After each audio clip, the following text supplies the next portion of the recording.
Well, hello, everyone. Thank you so much for joining me. We begin tonight with major breaking developments in the disappearance and suspected kidnapping of 84-year-old Nancy Guthrie out of Pima County, Arizona. After months of it being secret, authorities have now released the contents of 2 ransom messages connected to the investigation, and investigators believe the person behind the words may have exposed something about themselves. The first message demanded $4 million in Bitcoin, and the amount increased to $6 million if they did not meet that deadline. And the second one definitely took a different turn. The writer claimed Nancy died shortly after she was taken and referred to a possible heart-related emergency, used a disturbing phrase as buried in nature.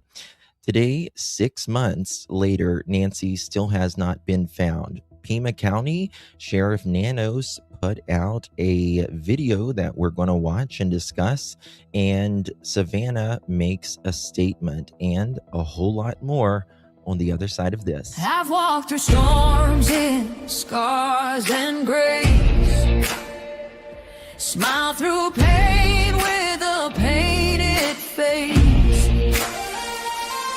They call me too loud, too much, too strong, but honey, that's the reason I belong. Every scar's a scripture, every tear's a hymn. I found my worth where the light grew dim. They tried to break me, but here's a twist. I turned my pain into a clenched fist. I'm an unbreakable woman, born of fire and pearl. I shine like grace in a reckless world. You can test my faith, you can shake my pain, but I'll rise again. Just watch me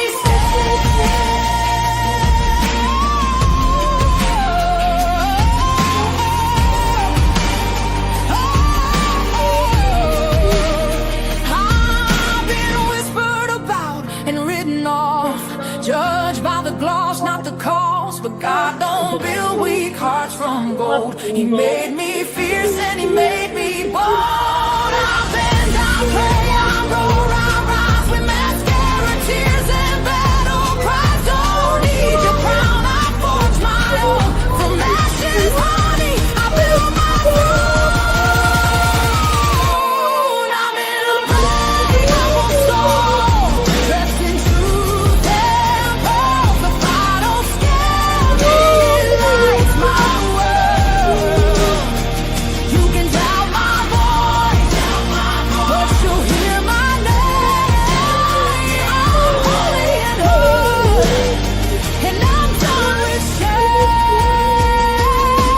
For everyone cold, too much, too loud, too real. You're not to anything. You're exactly what power looks like. I'm an unbreakable soul through the fire. Thank you, DL.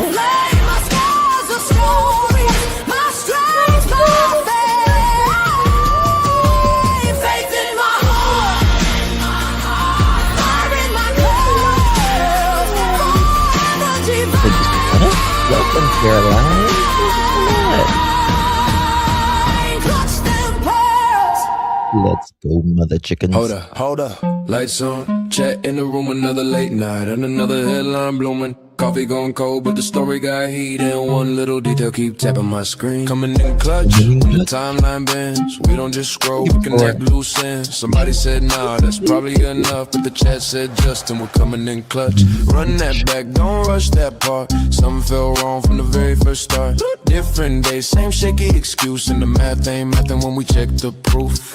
I'm not here to play detective for fame. I'm here when the story starts changing names. One clip, one call, one post too much, and the whole room knows we're coming in clutch. Coming in clutch. Yeah, the facts stay loud. Truth don't hide when we bring the crowd. Screens lit up and the chat don't sleep. We dig real deep where the stories get steep. Pearls in the chat, lights in the back. Somebody better explain why the story went flat. You can dodge one question, maybe dodge two. With the internet clock, what you said don't cue. Wait. Say that again, you said it was there, then it wasn't back then. You said you forgot, but the record got saved. Now the chest wide awake and the room just changed. Coming in clutch when it all gets strange, when the facts get buried and the tone starts change. We don't need drama, the truth does enough, that's why they pull up, we're coming in clutch. Late night crew, yeah, we built this thing. One live stream turned to a whole damn ring. Members in green miles holding it down. Whole chat moving like a small town crowd. No fake hype, no lazy spin. Just one more clue and we're back again. If it don't sit right, we don't let it slide. We put the detail right up on live. Coming in clutch, say it one more time. Whole room locked on the very next line. From the first red flag to the final touch, you know where to be, we're coming in clutch. When the screen fades out and the night gets still, somebody somewhere knows truth comes real. We'll be right here when the next facts drop. Coming in clutch and we don't just stop. Hello, everyone. Good to see you all. Thank you all so very much for joining me. Really do appreciate your time. You could have chosen to be anywhere on YouTube. You certainly have a lot of options anywhere on the internet, anywhere in the world, and you chose to be right here. I know your time is very valuable, and I do appreciate you spending some time with me. Today is August 1st, 2026. It is currently 7:23 p.m. on the East Coast of the United States. Bonjour. How you doing? Good to see you all. Thank you guys so very much for joining me. A lot coming out in the Nancy Guthrie case today. Let me just say, definitely a lot coming out in the Nancy Guthrie case. We're at the 6-month mark, and they have just released these. We've actually got the photos of what these ransom letters look like with the official Pima County seal on them that I'm going to show you, that so you know that they're 100% authentic. Also, Savannah has put out a statement. She did a letter the other day, or not a letter, a video the other day, and Sheriff Doofy came out and did a 6-month update. So we got a lot for you guys in this show. If you would be so kind, my beautiful pearls, and please hit that thumbs up button, would greatly appreciate that. Also, if you would consider sharing this live stream out, hit that share button, copy that link, drop it in any of your favorite social media. And for my YouTubers, if you would please hype this video. You get 3 hypes a week on YouTube every week. They're absolutely free, and if you don't use it, you lose it. And it has to be after the live stream on your phone or your mobile device. Good to see everyone in chat. Thank you guys for joining me. Thank you, Farm Girl. Good to see you. Lolo, Miss Shari, Connie, PGH, Lolo, 603. How you doing? Miss Susan, Miss Yarika, Mama's the Bomb. Good to see everyone. You guys were so generous. Thank you guys for the gifts and all of that. Really do appreciate you. Lady Madonna, how you doing? Good to see you, my dear. Appreciate you very much, lady, for the 440. Miss Brittany, thank you for the sunshine. Appreciate you very much. Good to see you, Brittany. And BL, very generous of you, my friend. Thank you for the 800. Turn it up. Turn it up. Jules, appreciate you, babe. Caroline, thank you so much for renewing your membership, my dear. Appreciate you very much. So good to see you, my friend. How you doing? Laura, thank you for the unk. Thank you for the unk. I appreciate you, darling. Good to see you. Thank you very much for that. Miss Susie, thank you for the silver star. Appreciate you, babe. Good to see you, Miss Susie. User German, how you doing? Thank you for the 200 jewels, my dear. Really appreciate you very much. Good to see you. And just say Julie, how you doing, girl? Thank you for the clutch. Appreciate you, my dear. And Clippy, thank you for the hiding jewel. Appreciate you very much. It's gonna be, get comfortable, guys, because we got a lot to talk about this evening. A lot to talk about. Timothy, good to see you, my friend. Thank you so much. Appreciate you. Ooh, I almost ended the live stream right there. Don't want to do that. We just started. Get comfortable, get your favorite snack or beverage, because we got a lot. Hold on one second. He may want to look at this again. 3.7 miles away from Nancy Guthrie's house. Okay. I'll look at that. Oh, that's interesting. Okay. I'll show that in a minute, Cassie. Yeah. Yep. I'll show that again. Justin, do we need Tylenol? Probably. Or your blood pressure medicine. Make sure you take that. Yeah. Okay, guys, let's get it started. Where should we start? I think maybe we should start with Sheriff Doofus first. I don't know about you, but let's start with Sheriff Doofy.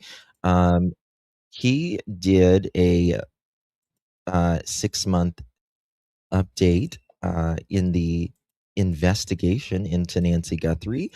That what do you guys? My question is, why do you guys think that Sheriff Doofy has now put out these letters? Is it because we pretty much already knew what they said, or is it because they don't mean anything? Is it because they have more and that they don't really need to keep this secret anymore? I mean, like, what is your, because the police only do things for reasons, right? It's only for a reason. Laura, good to see you, my friend. Appreciate you. Thank you so much, honey. Good to see you, my friend. Thank you very much. Got a one-up Savannah, probably. That's for sure. I think they don't mean anything, Brittany says. Okay, very interesting. Jeanette says, hey, Chris Robinson, how you doing? He's an egomaniac. Did not want to share the limelight with Savannah. I can see that. To take attention away from something else. I'll say it in a bit full of sawdust. You're full of sawdust? Uh-oh. Because FBI profilers have suggested that he do so. Kash Patel called him out and he wants to forget. Yeah. Well, we're going to watch Sheriff Doofy here. So let's get ready to rumble. Hey, Brian, good to see you. Sky Maiden, everyone rolling in here. Here we go. Mark, 6 months since Nancy Guthrie was taken from her home. Where does the investigation stand right now? It's very active. We've got a lot of work ahead of us. We've done a lot of work, but we still have more. And there's not just in DNA, where labs across the country are working together, but in forensics, analysis of thousands and thousands of videos, photos. And we also have still tens of thousands of tips that come in, and we actively work on them. So it's a very active investigation. The department released 2 ransom notes. Why now? Well, really 2 reasons. One, it's out there. People have been, media has covered some of this. Right, which was one of my questions, like, why now? Well, now I'm going to show you those ransom letters here in a minute. We're going to talk about them and all that. But yeah, why now? It is true that True Crime Junkie and them put out more of this that they had seen. And we just saw what was being said and felt like we need to put something out that's really accurate.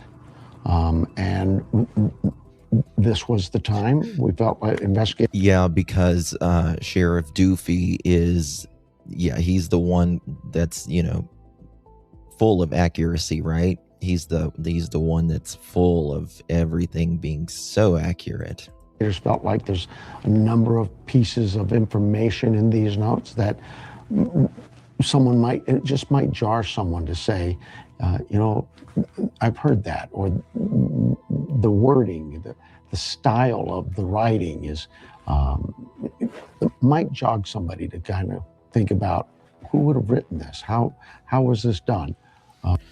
Now, that makes me wonder, like, because he's saying that, that makes me feel like they don't have anybody when he says something like that. I mean, maybe they still want, people to call in if they, think that they know who maybe wrote this letter. but it makes it seem like they don't have anybody because they're, somebody that sounds like that. Well, do you not have anybody in mind? And guess what? Sheriff Doofy says everyone is still a suspect. Even though he tried to shame us something fierce for having opinions on what they did at Tommaso and Annie's, which again, I'm not saying they're involved. I have truly no idea. Tanya says, I heard he took the post down soon after he posted it, so thought it was accidental. I'm not on Instagram or Facebook. I don't know. The everyone's a suspect? Is that what you mean? I think anybody who reads them, my investigators, we look at it, and clearly there's things in there that are very concerning to our investigative team. So we hope that by releasing the actual note, we'll get some response from the community. Did the Guthrie family know you'd be released? Absolutely. 6 months in, what's your relationship with the FBI? Well, you don't talk to the Guthrie family. So I guess the FBI told the Guthrie family. FBI. It's a good relationship. It's always been a good relationship. We've been a member of the... Let's give him a big BS. A bullshit? A bullshit? A bullshit. A bullshit. Now, he knows that ain't true. He knows that is not true. Sheriff Doofy, you are not a fan of the FBI. It is known as the Southern Arizona Violent Crime Task Force, headed up by the FBI for decades. We've always participated, and to this day we still do. It's not just a great relationship, it's one that's very valued. What's your message to the community? We think somebody knows something. We hope that by releasing some of this information, it will jog somebody to think about what. I'm sorry, but if it ain't jogged anybody by now, are they going to come and tell? I mean, the only thing I could think of is like somebody got pissed off at their boyfriend or their husband or something like that. Maybe time will weigh on their hearts, or A lot of people have called us with information, but we also know a lot of people are hesitant to do so. And so I hope that by constantly reminding the public, we're here, we're not going anywhere. If you have information, someone knows who this person is. Someone knows something. We want that person to call us. We need that phone call. Why haven't you held a press conference about Big this case? waiters. The press conferences are actually more designed for when you have a very specific piece of information that you want out in front and you need help with. We do that. In this regard, Sheriff Doofy, you wasn't even going to share the picture of this guy. You wasn't even going to show the picture of Porch Guy if Cash didn't put that out. We felt like and get just it a for media you. release was sufficient. What's your message to the Guthrie family? We're still here. We are not going away. If you could just see the team working, you would see the energy, the concern. They're fired up, and we'll continue to work this case hard. Is there anything that I forgot to ask or that you want to add? There is a number of issues have been brought up about people being cleared of this investigation. Here we go. We served a few search warrants. We talked to individuals. I hope you've served more than a few. I hope you have served a lot of search warrants with phones, with homes, with cameras, with more than a few. And we move on because if the evidence is there, we continue that path. But that doesn't mean those individuals are cleared. It just means that we... Well, but I mean, listen, I'm sorry. But after 6 months, especially with these investigations the way that they are, these high profile. Listen, if these individuals have nothing to do with it, you need to tell so they can get on with their life, because people are naturally are curious about this, and a lot of people drag their names and all of that, and that's not fair to them. You know, piss or get off the pot, doofy. Let's get on with it. So clear them or don't, but you need to say something, in my opinion. Met with them because we felt like there was a need. There was probable cause established through evidence, tips, whatever, and presented to a court, and we went on. Does that mean those individuals are cleared? Not necessarily. It just means that we took a look at something that was concerning to us, and now the evidence takes us elsewhere. But more to that point, I can't be more clear. I said this earlier on, and I said it. He says there, listen to what he just said there. He said it doesn't mean that they're clear, but it just means the evidence took us elsewhere. So does that mean they're not part of it? I am sure you had a search warrant with Tommaso, took their car, absolutely, but cleared them. No one is cleared. Again, he talks out of both sides of his, you know what I mean? Again, the Guthrie family is not and have not been suspects in this investigation. We have talked with them. Let me go back. The Guthrie family is not and have not been suspects in this investigation. We have. Okay. So he says the Guthrie family was not and has not been suspects in this investigation. But he says no one is cleared. Again, just what Cassie just said in chat. Well, sir, you did search warrants on them.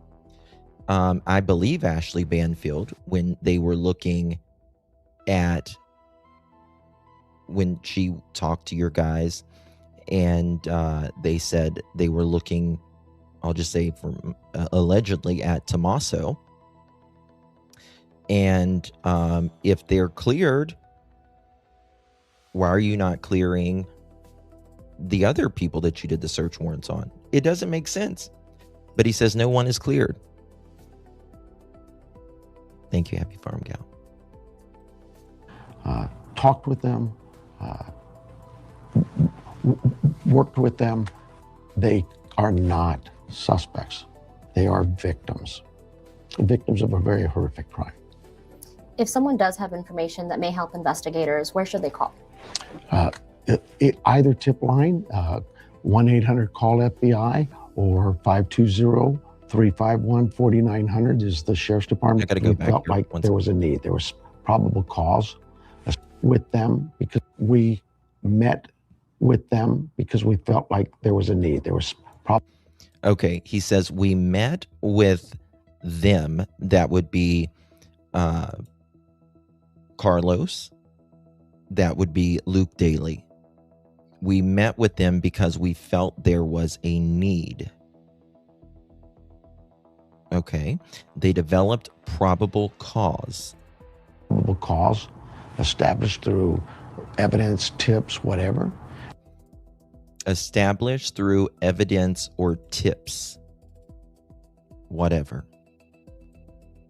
And presented to a court, and we went on. Does that mean those individuals are cleared?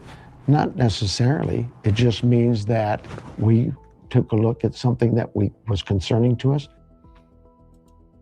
I think that with Carlos specifically, I think they fucked up with Carlos specifically. Luke, not so sure.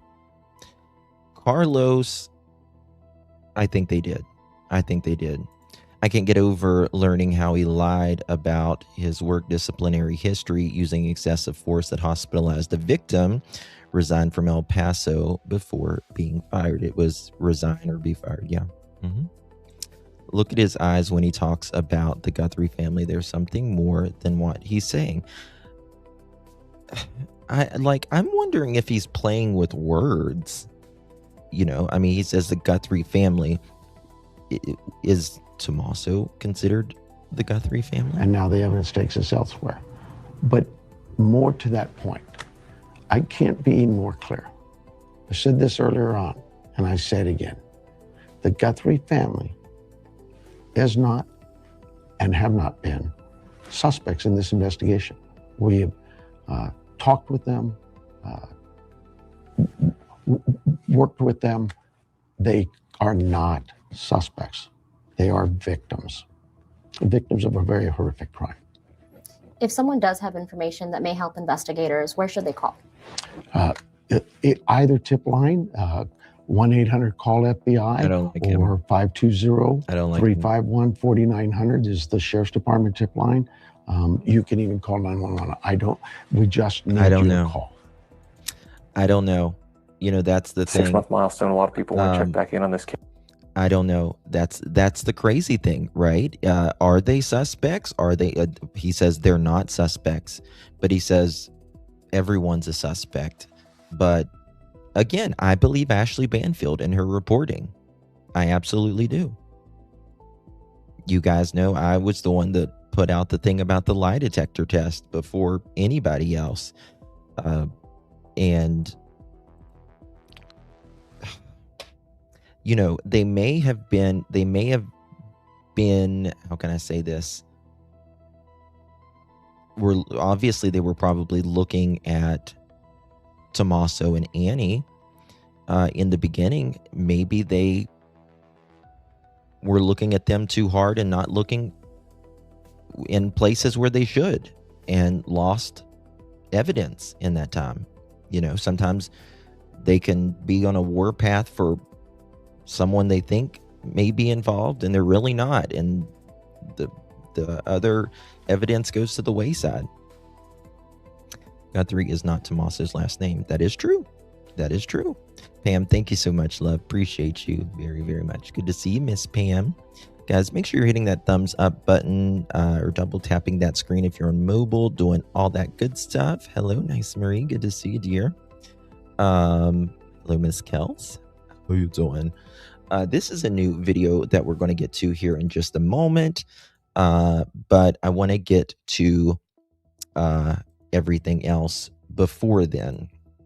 I'm going to give you the press release that came out, and it is dated for yesterday, but the press release says some things here.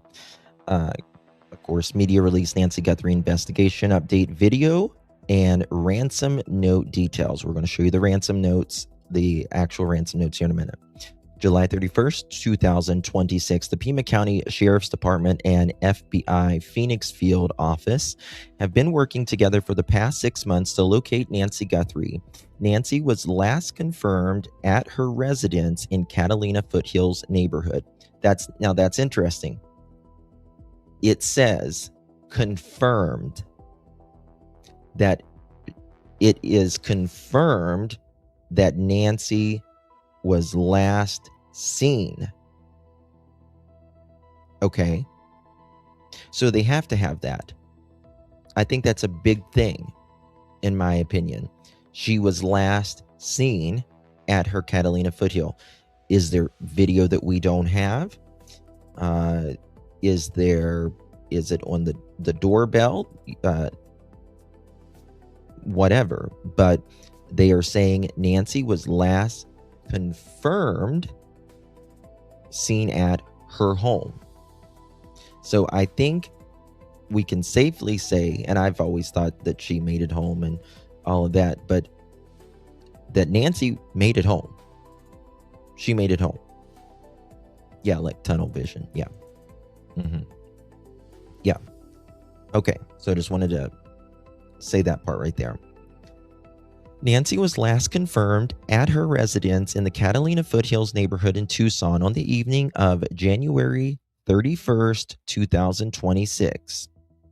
Through our collective investigation resources with the assistance of the private sector, we have recovered videos, plural, from her residence showing an unidentified male who knows what happened to Nancy. Another thing here, I find that very interesting because it doesn't say just Nancy's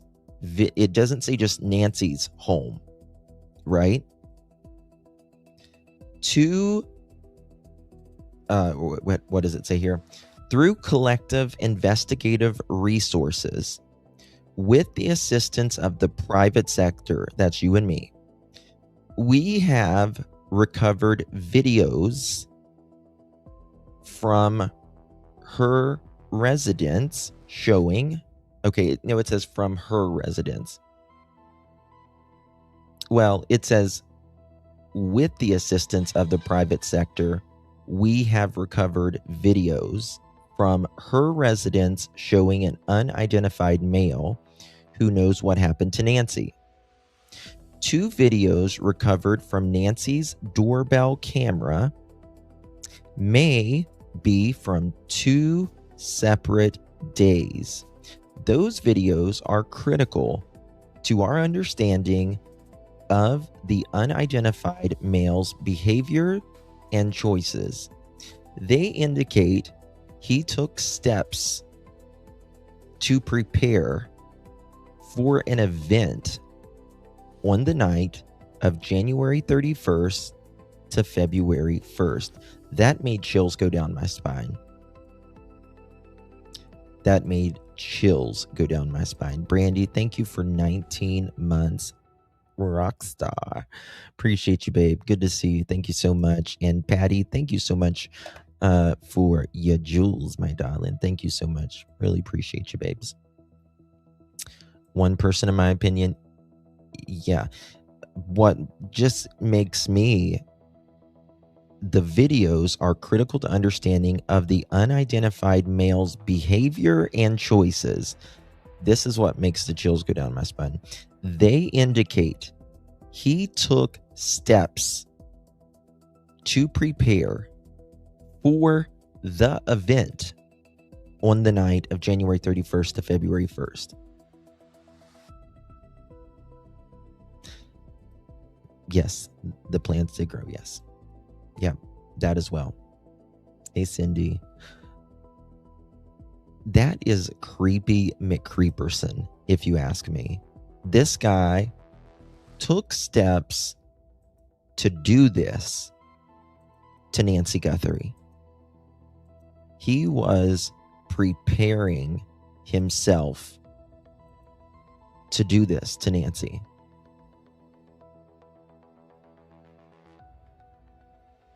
Creepy as creep.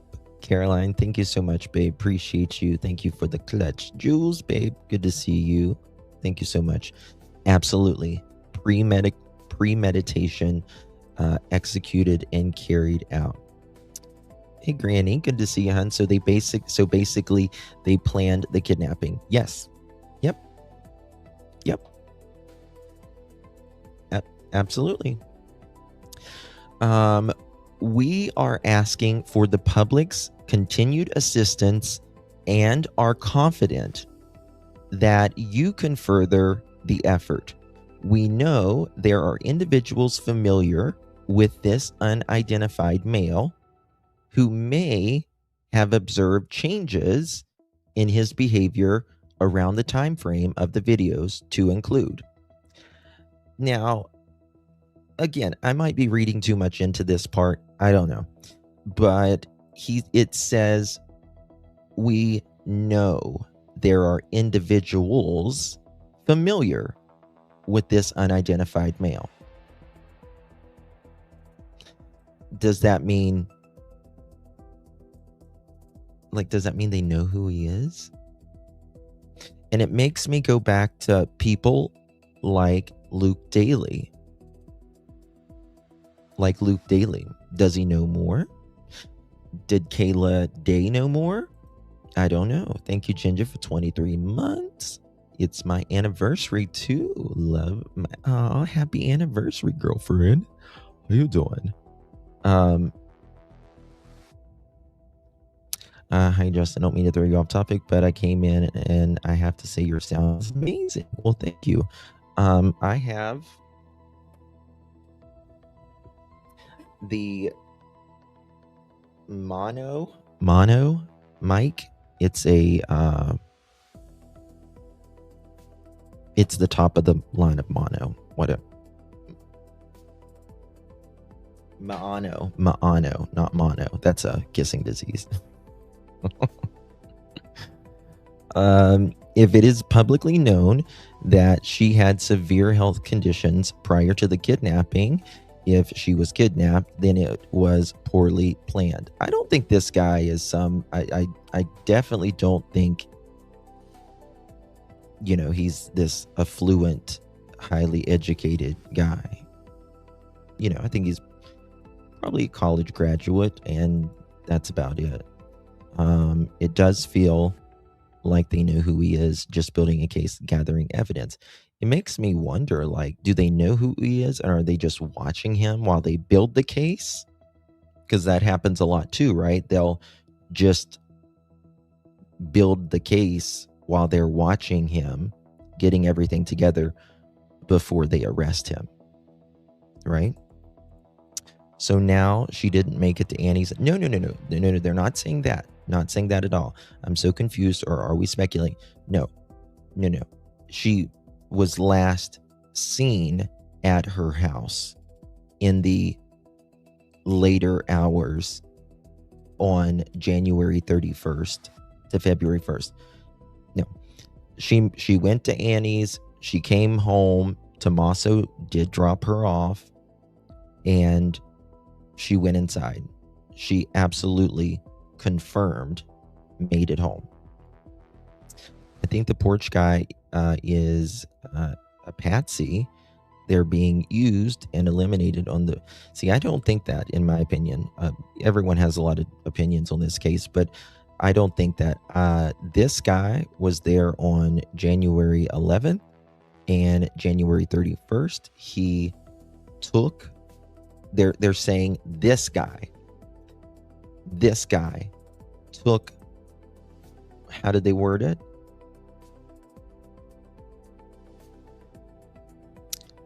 Critical to our understanding of the unidentified male's behavior and choices, they indicate he took steps to prepare for the event. What's the event? The event is abducting Nancy on the night of January 31st to February 1st. I just don't think this guy's going to put himself to be a patsy, in my opinion. I think this is the guy that did this to Nancy, whatever he did. It doesn't mean he's the guy that wanted her dead. It just means this is the guy that they believe who did this. Again, we don't know everything that they have as well. But none of us know at the end of the day. And maybe that's why Nanos mentioned Saturday night once, because the investigation went back to last time she was seen. And maybe that's why Nanos mentioned Saturday night once, because the investigation went back to the last time she was seen. Absolutely. They were also looking in the early morning hours of one day as well. I can't remember when it was. Okay. So they say, we know there are individuals familiar with this unidentified male who may have observed changes in his behavior, not their behavior, his behavior, around the time frame of the videos to include.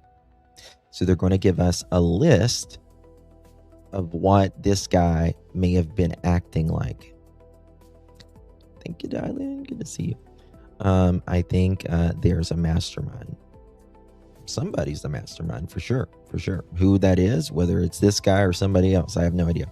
But they're saying a change of mood or displays of anxiety, nervousness, or irritability. A change of physical appearance, hair color or cut, growth or removal of facial hair, etc. Unexplained injuries, cuts on hands, bruises, etc. during the period Nancy was last seen. Normal routine changes, missing work, classes, or appointments. Sudden departure from the area around the time of her disappearance.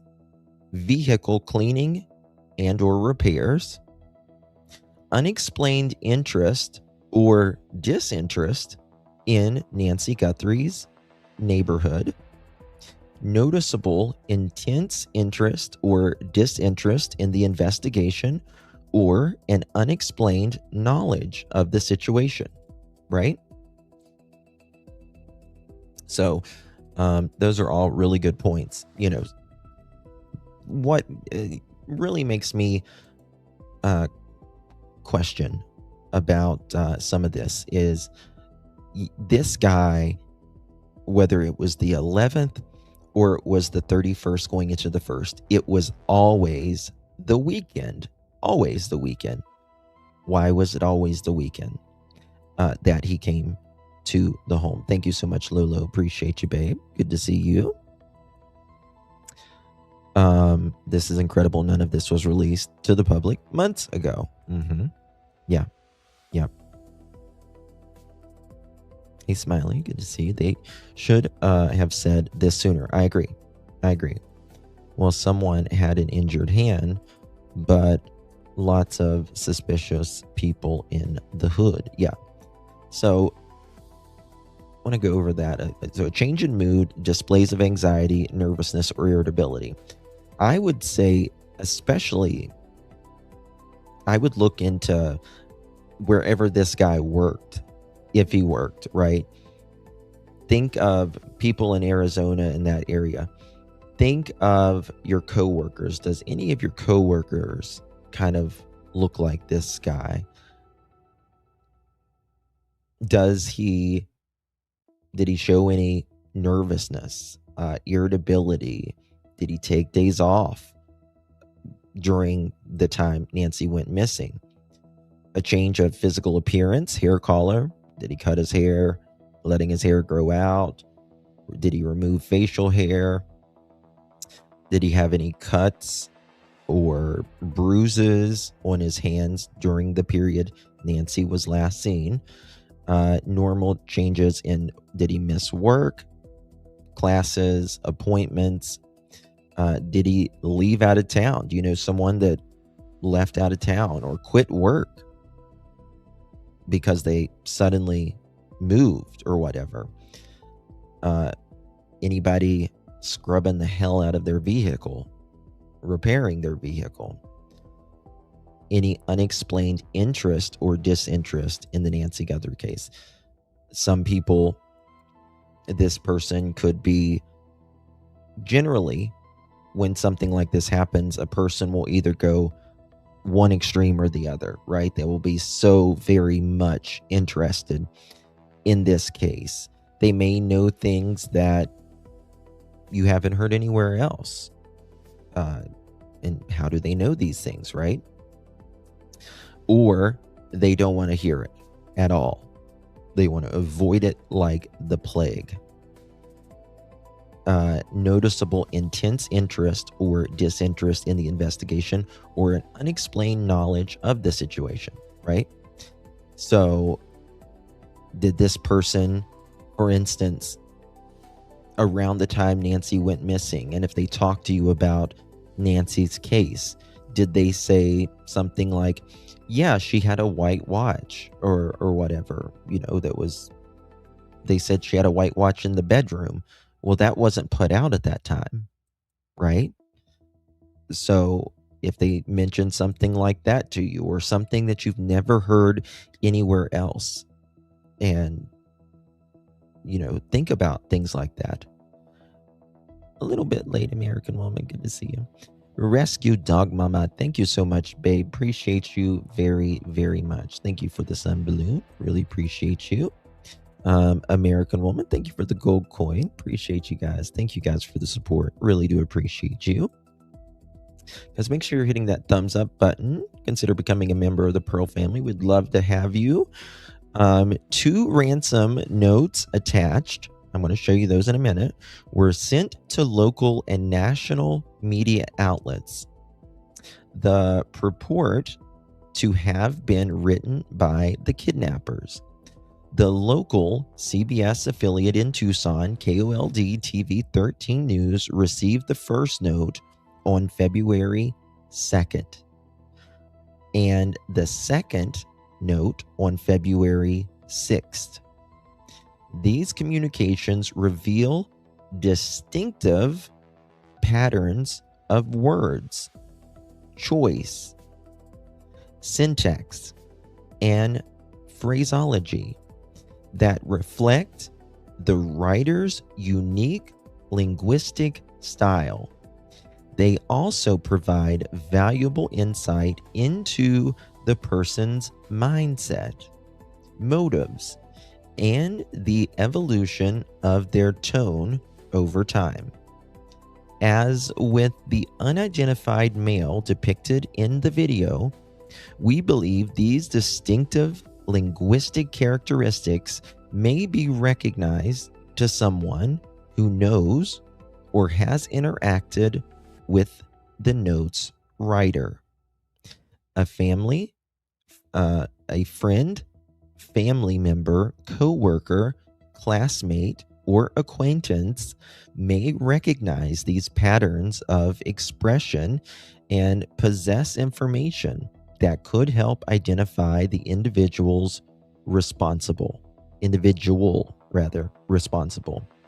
In some cases, there are times when people who may have knowledge initially do not come forward. This may be due to their close relationship with those who might be involved, as well as a concern for their own safety, reputation, or standing in the community and amongst friends. They say they recognize that and all that.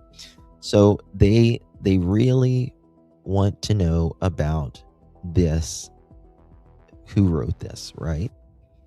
Mod, thank you so much, my dear, for the silver star. Appreciate you. Good to see you. Thank you so much. Luke shaved and switched vehicles. He sure did. But the thing about Luke is I just don't think this is him. I just don't. He looks too thin, in my opinion, for Luke, and the lips. I don't know. All right, so let's move on here. All right, first letter that came into KOLD. Hello, darling. Good to see you. First letter that came in to KOLD. To KOLD News Desk. It's got their email. Subject, news tip. Subject, news tip. Name, redacted. Email address, redacted. Question or comment. Guthrie family, comma. We did not... Oh, wait. Did I do the... Hold on. Sorry, I need to do this one first. I got him out of order. I apologize. This one went to KOLD as well. News tip. Question or comment. Hello, Savannah. We have your mother, Nancy. She is safe, but scared. She will be held for ransom, and once payment is received, she will be released unharmed. We will be holding her for a maximum of 7 days.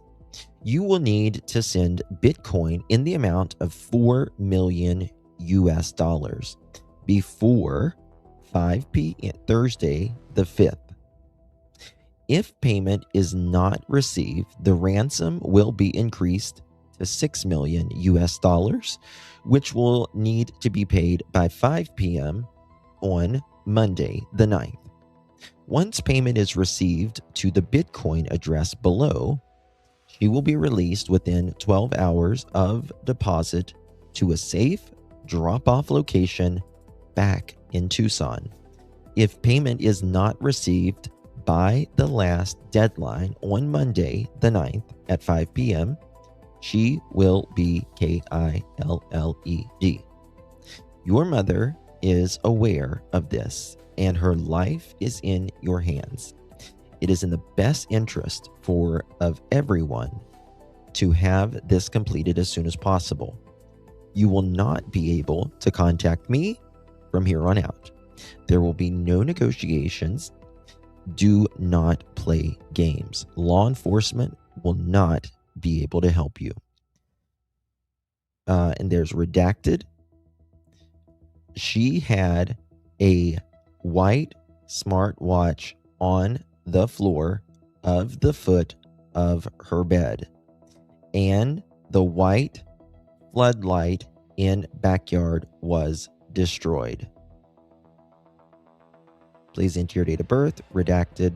Terms and condition. I agree to the terms and conditions. So they knew this. Hey, Callie. Good to see you, babe. Because they thought it couldn't be traced. Yeah, this is the tip line, right? It's an anonymous tip line. So they obviously took this seriously, because nobody at this point, nobody knew about the back of the floodlight, the specific collar, all of that, right? We knew that shortly after this, that there was a floodlight destroyed, but we didn't know it was in this letter. Now, second thing is, the watch is very specific, right? The collar, but I'm going to show you. Nancy had photos with her of this white watch, but I'm going to show you here in a minute. I found some other photos with her having other watches on as well. Okay, so Nancy has more than one watch, apparently, and they said where this watch was and where it was located specifically. So that is why I have always believed these two letters. Always believed the two letters, personally. Pauline, thank you so much, babe. Appreciate you. Thank you very much for the alert. Appreciate you. Thank you so much for your support, my dear. Hey, Deb. Good to see you. All right, next one. This one goes into KOLD as well. Redacted email address, redacted name, question or comment. Guthrie family. We did not fully grasp the seriousness of her physical condition.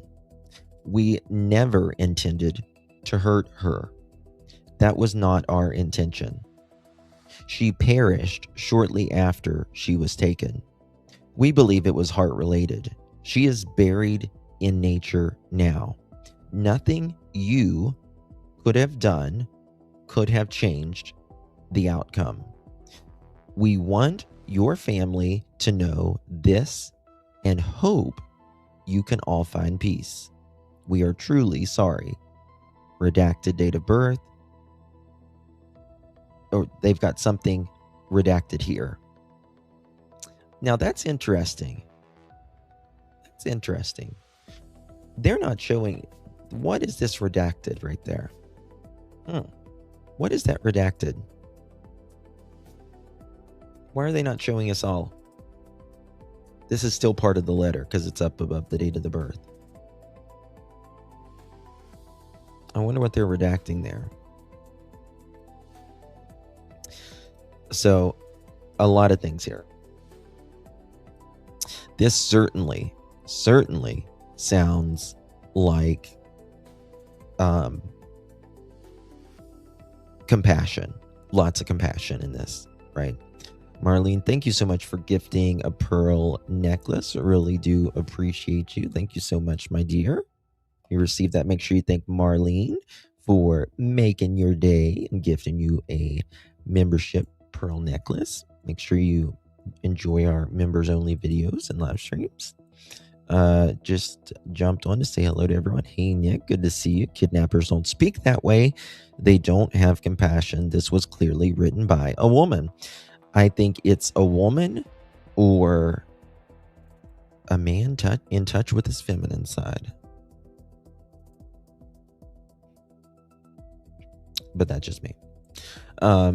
We did not fully grasp the seriousness of her physical condition. I mean, this is the thing.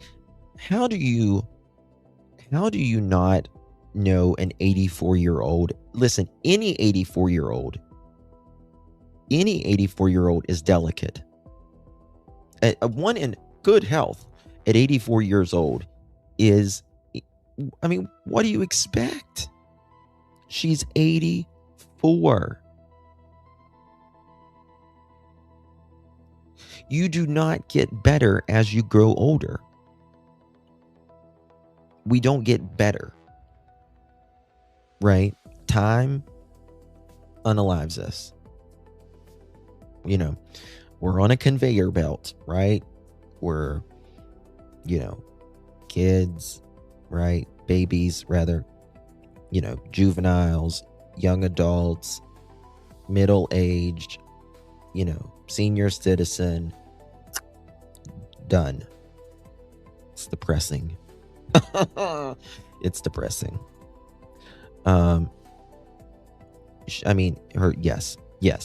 And this is the thing. Oh my God. Thank you so much, Rescue Dog Mama. That's so generous of you. Really do appreciate you. Thank you, love. So kind. If you received one of those, make sure you give Rescue Dog Mama a big thank you. The room's alive. It's in the kind of love and it makes me shine. Here it comes again, pulling me in tight. I got that kind of glow, turning all the night. Pearl storm, coming in clutch. Pearl storm, that's too much. Coming in, pearl storm, coming in clutch. Pearl storm, I can't. Thank you so much, Rescue Dog Mama. Really appreciate you. Very generous of you, my dear. Thank you so much. I really do appreciate you. If you received one of those memberships, make sure you thank our beautiful Rescue Dog Mama. Thank you, baby. Appreciate you. Very, very kind. I think this person definitely followed the case via media. I also believe the second letter is cleaned up. So when this person is found and charged, the courts won't go easier on them. Won't go easier, which they won't. Like, do you mean to throw them off? Is that what you mean by that? Like, kind of throw them off? Perhaps. First letter written by a criminal or someone with criminal mind. Second letter written by someone who isn't a criminal. No, I think this is the same author. It's the same author. Because how these letters came in, they went to specific. It went to KOLD and another one. It's for just two randos to send it to KOLD. Highly unlikely in my opinion. So but it does seem very feminine here. Now again, I don't know if this is AI or whatever. No, they weren't mailed. Not mailed.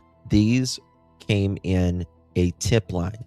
They went to KOLD.com, I guess, had their VPNs or whatever on, and this is already encrypted. So, like, if I want to give, like, I could create a tip line for me, and I could have it encrypted. I just give my phone number out, right here, and it says tips are considered 100% anonymous unless you state otherwise. They have a tip forum, KOLD.com. And then you write your name, your date of birth. You can make all that shit up. And this tip goes in. They don't know who sends it, right? Because if you can be anonymous, people will talk more, right? And same thing goes with most news stations. With TMZ, for instance, they do the same thing, right? Oh my God, Britney Spears is in the store right now, right? Something like that. So no, there's no written letters or anything. But Guthrie family here. Hello, Savannah here. Right? First letter, hello, Savannah. Directly to Savannah. Second letter, Guthrie family. Very important. We did not fully grasp the seriousness of her physical condition. She's 84. We never intended to hurt her. That was not our intention. It sounds feminine, if you ask me. She perished shortly after she was taken. To me, this is either a woman or an artsy kind of person. You know what I mean? She perished. She perished. Nobody says perished. Nobody says perished. Sometimes, right, my food will perish. My produce will perish.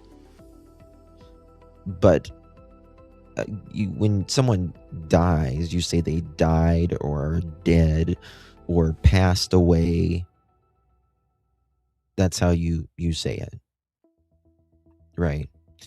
And really, if they really had sympathy that Nancy passed away or died, we truly didn't mean this. She had a heart attack. If you were truly remorseful, you would say where she is and still collect the money. They're willing to give you money still. Right? Perish is a written word like in a novel. Yeah. They have no sympathy. No. Why not return even if they're afraid to collect the money? Well, that's exactly. So again, you look at these letters, and I made this point the other day. The first letter that tells you, how they can send the money and all that stuff, right? And it says,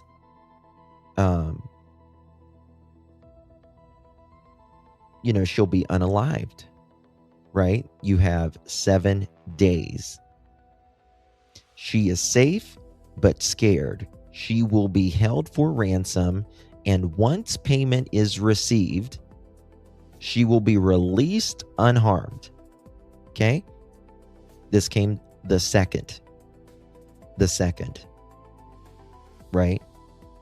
About 48 hours, technically, after she was 36 to 48 hours after she was kidnapped. Now listen, here it says she perished shortly after she was taken. That couldn't have happened. I mean, it could have happened. It could have happened. But your first note, you're saying she's alive, she is scared, but she's okay. She's unharmed. That's right. She was already harmed, or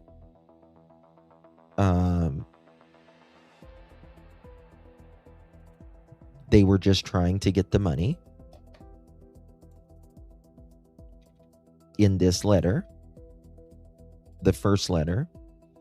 And I think that they might have thought, let's just say this is for ransom. Just for ransom. Some stranger did some research. Just some random stranger did some research.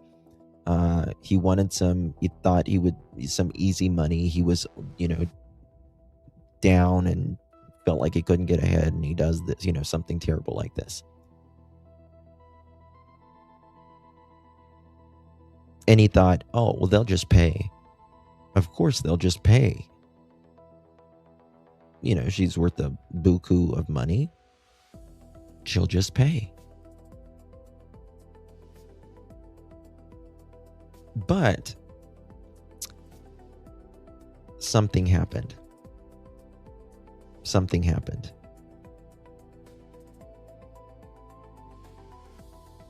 She perished shortly after she was taken. We believe it was heart-related. She is buried in nature now.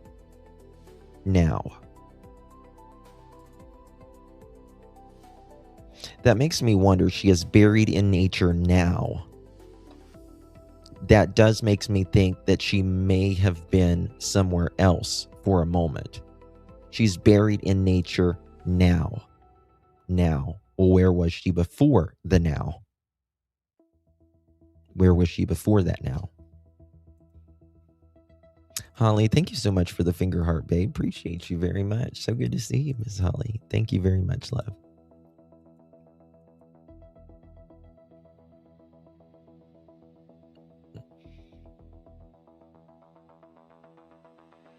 If it was ransom, why send sorry for your loss letter afterward?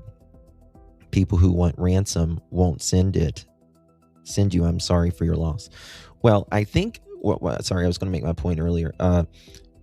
It says, I think they just thought that she would pay it, and then they wouldn't have to show any proof. Right? They're loaded, in the first letter, even if she was dead, even if she died, right? When they got this letter and they made the video and they said, okay, we understand you, we're willing to pay, but we still need our mother. They cut off all ties. All ties. They want the money, but they don't want to be caught, right? Declaration of her death shortens the wait time to declare her dead legally, and will and escalate, or estate can be taken care of sooner. Well, if the police or FBI but need her to be deemed deceased, which I guarantee you they will do if this is a nobody case. If this is a nobody case, they're going to make sure she's deemed dead. Did Savannah ever pay? No. No. Never paid. Okay. Nothing you could have done to change the outcome. We want your family to know this and hope you all can find peace. Yeah. I mean, think about that. This person is saying, comes in your home in the middle of the night, abducts your mother, right? Wants her because they want money, allegedly. If this is, what we're going with.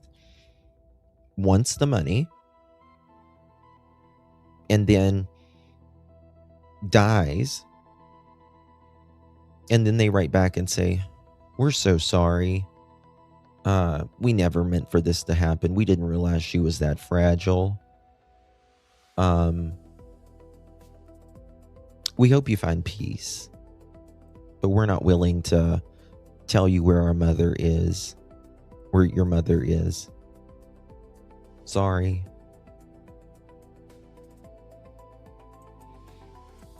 That's insane. It's so cruel. Brittany, it's so cruel to say that. We hope you find peace. Well, we were just fucking fine before this happened. No freaking way the writer wrote the second note is remorseful. No, he's remorseful, or he or she or they are remorseful, trying to not get caught is what it is. That's all. Okay, moving on here. Savannah wrote a post, and it might be better for me to read it here. Let me pull this up instead. Guys, make sure you're hitting that thumbs up button, sharing out the live, doing all that good stuff, double tapping the screen. Look at this. 6 months ago, someone took her out of her bed in the dead of night. We have lived every moment, every breath, and every heartbeat in agony and despair ever since. Every day we wake up and try to be strong and go on, because that's what our joyful and resilient mom taught us to do. But make no mistake, our hearts are in ruins. Thank you so much, Max Italian couple. Thank you so much. Appreciate you. Thank you for the gold coin. Very kind of you. Our heart are in ruins. Cam and Christine, Annie and Tommy, Mike and me, we spend every waking moment thinking of her, longing for her, looking for her. There is a hole inside of us that can never be filled. There is an ache that cannot be softened, and there is a determination in us that cannot be quenched to find out what happened to her so that we can give her the dignity of a proper goodbye and celebration of her remarkable life that she so deserves. We are begging for help. We are desperate. We need someone to come forward. Someone knows something. Someone suspects something.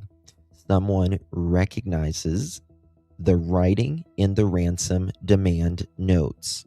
Someone has noticed something different, strange, troubling, or just unusual. Perhaps with someone they deeply love. Perhaps they are afraid to come forward.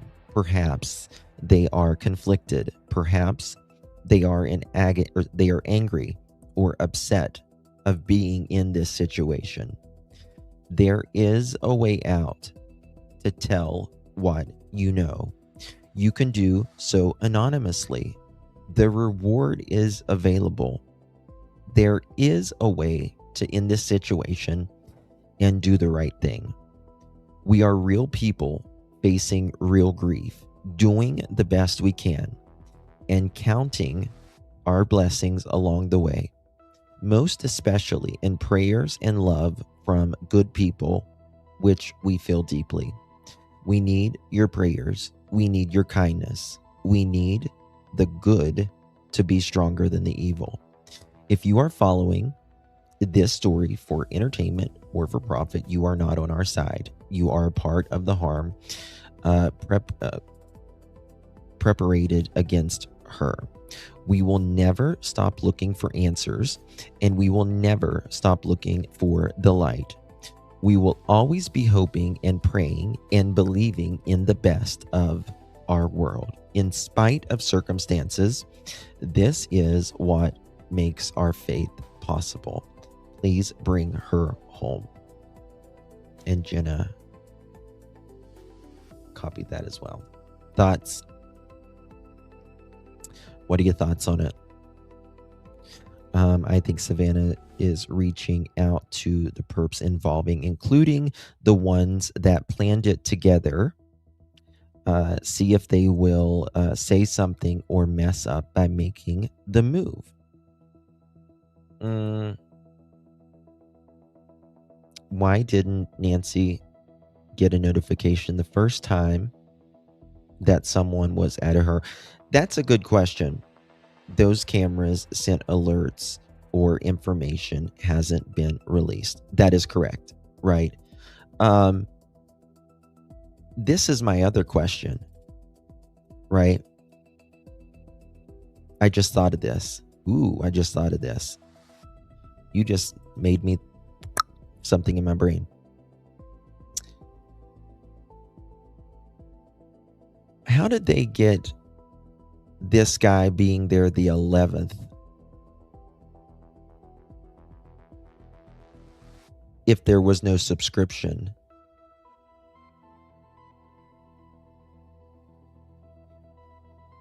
And why couldn't they get all of it if they can get it on the 11th? This camera.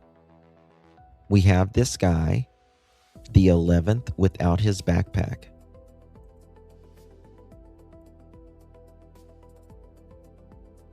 Without his backpack.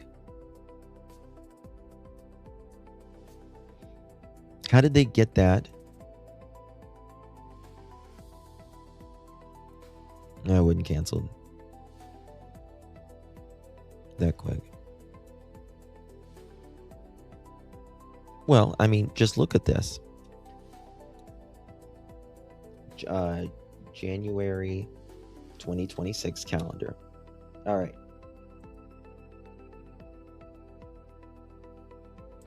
Look at this right here. This is interesting, y'all.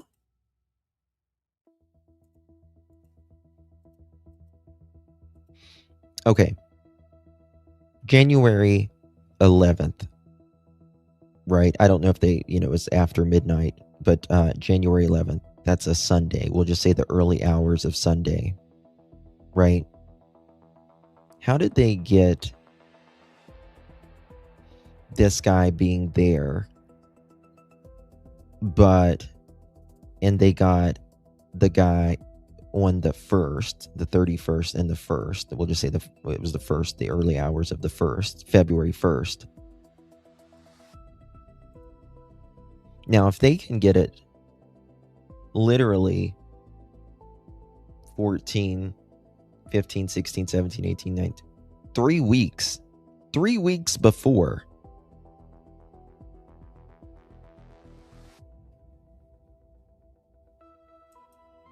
How long does your phone store alerts?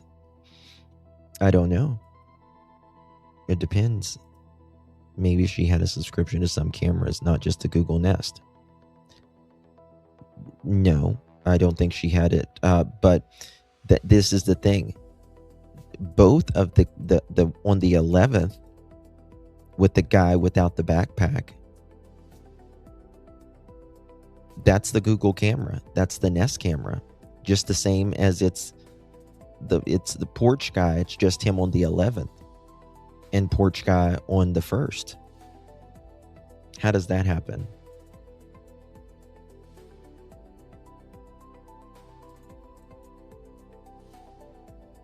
I love that picture of Miss Guthrie. You can see where her daughter gets there. Looks, yeah. My first thought after reading her post was, oh, someone is reading the comments and is filling in what was missing in her previous post videos, like mentioning spouses, mentioning all children, etc. Basically, the Nest reacts to someone on the camera and sends an alert to your phone. Yes, a thumbnail image. They found this on her phone. They did find from the inside there was definitely thumbnails. Right. They may have only saved like a lot of the thumbnails. But they definitely got the video on the 1st.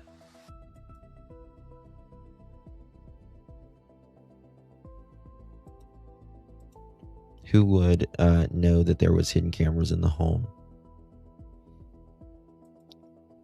I don't know. I think it's crazy that Annie would not have, be able to see the cameras on the inside. Like if I had an 84-year-old mother and there was cameras on the inside of her home and she couldn't get around good, she already had cameras there, I'm going to be able to get on my phone to check on you. Period. I mean, just period. It's just that simple. But they said she doesn't. So, okay, I want to show you a couple things here. Do I have the photo? Let me see if I got the photo here saved. So, with the watch,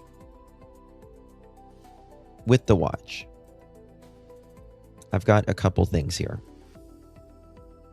We got a lot of stuff. I don't know if we can get through it all tonight. Check this out. So Nancy apparently has more than one watch. How did they? All right. So take a look at this.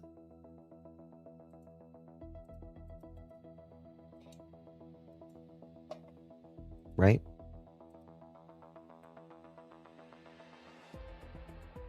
All right, so she has a watch there, right? That's the white watch. That's the smartwatch with the band, right? Look at her poor little arms. We didn't know she was that delicate. What the hell? You can swap bands out, yes. But when my son calls to check on me, he does a video chat. That way he can see that I'm okay instead of texting. Yeah. Because I could always lie and tell him, oh, I'm good when I'm not. I mean, this also explains the thing that family had said about how Nancy's had said something at dinner that they only thought was odd afterward. Maybe said she saw that perp thumbnail back on the 11th. I've never heard that, Matt. I've never heard that. Right, so this is a smartwatch, right? And her poor little arms, my God. She's definitely on some blood thinner. That tells me she has really poor circulation. I don't even think it's the blood thinner. I think this is why I'm not a doctor. But I can tell you I've seen a lot working in funeral homes and heard a lot. And many times they will put these pacemakers and these defibrillator combinations in because your heart beats, you're old and your heart beats very weak. And so they will put this device in to keep your heart pumping better. Right? Okay, so you see that watch? Okay, now look at this. Let me just do it like this, actually, so I can zoom in.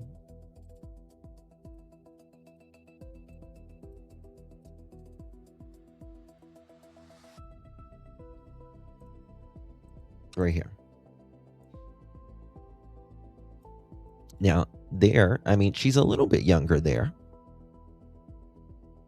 but I'm sure she's got different watches. Hey, Rhonda, good to see you, dog.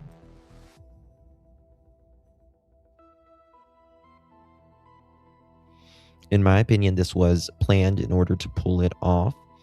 They had to get Nancy out away from home.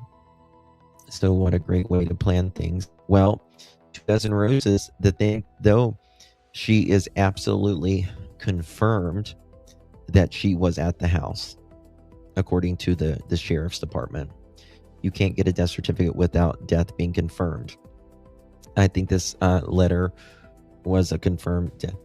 Well, you can get without a death being confirmed in time, and if a judge, there's no activity for so long and with circumstances, the federal government could do it.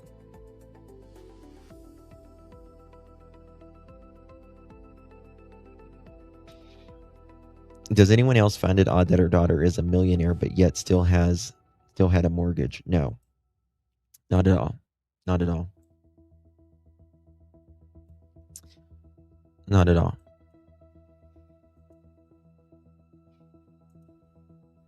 What does Horsey say? Is Horsey okay? Cherry, we're praying for your daddy. Okay, we got a lot more to get to. Let me pull this stuff up. We're going to go to Crime Junkie real quick. I want to show you this.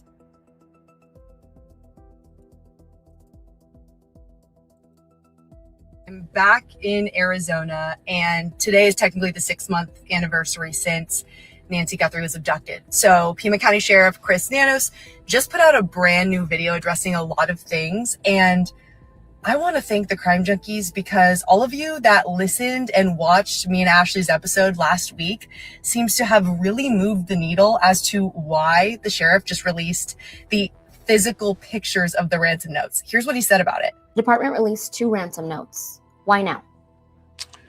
Well, really 2 reasons. One, it's out there. People have been, media has covered some of this. And we just saw what was being said and felt like we need to put something out that's really accurate. And this was the time. We felt like investigators felt like there's a number of pieces of information in these notes that it just might jar someone to say, I've heard that.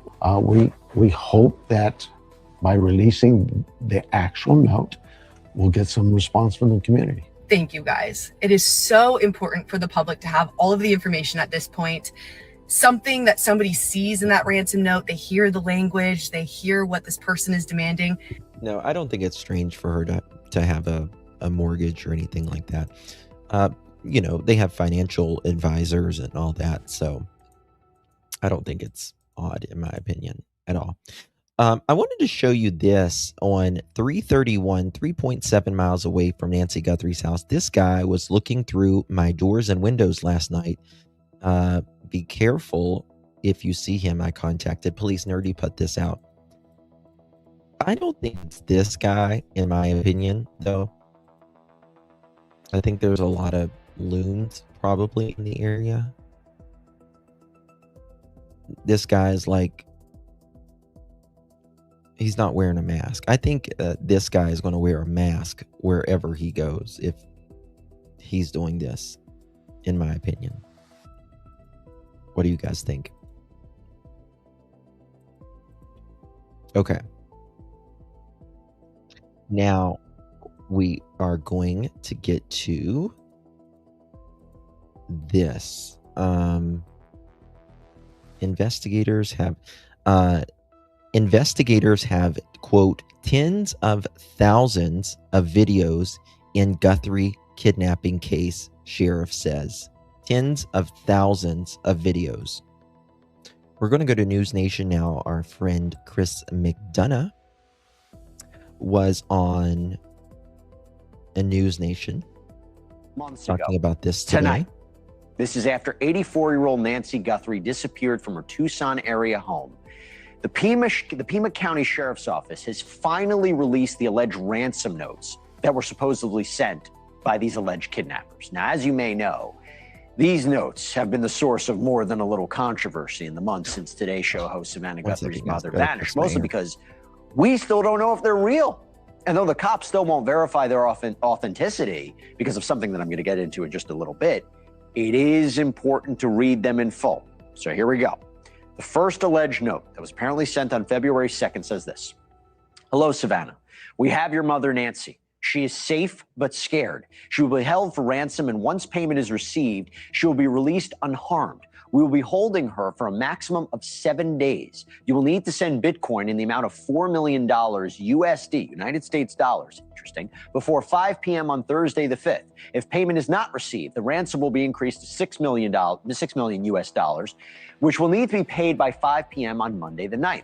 Once payment is received to the Bitcoin address below, she will be released within 12 hours of deposit to a safe drop-off location back in Tucson. If payment is not received by the last deadline on Monday the 9th at 5 p.m., she will be killed. Your mother is aware of this, and her life is in your hands. It is in the best interest of everyone to have this completed as soon as possible. You will not be able to contact me from here on out. There will be no negotiation. Do not play games. Law enforcement will not be able to help you. She had a white smartwatch on the floor of the foot of her bed, and the white floodlight in the backyard was destroyed.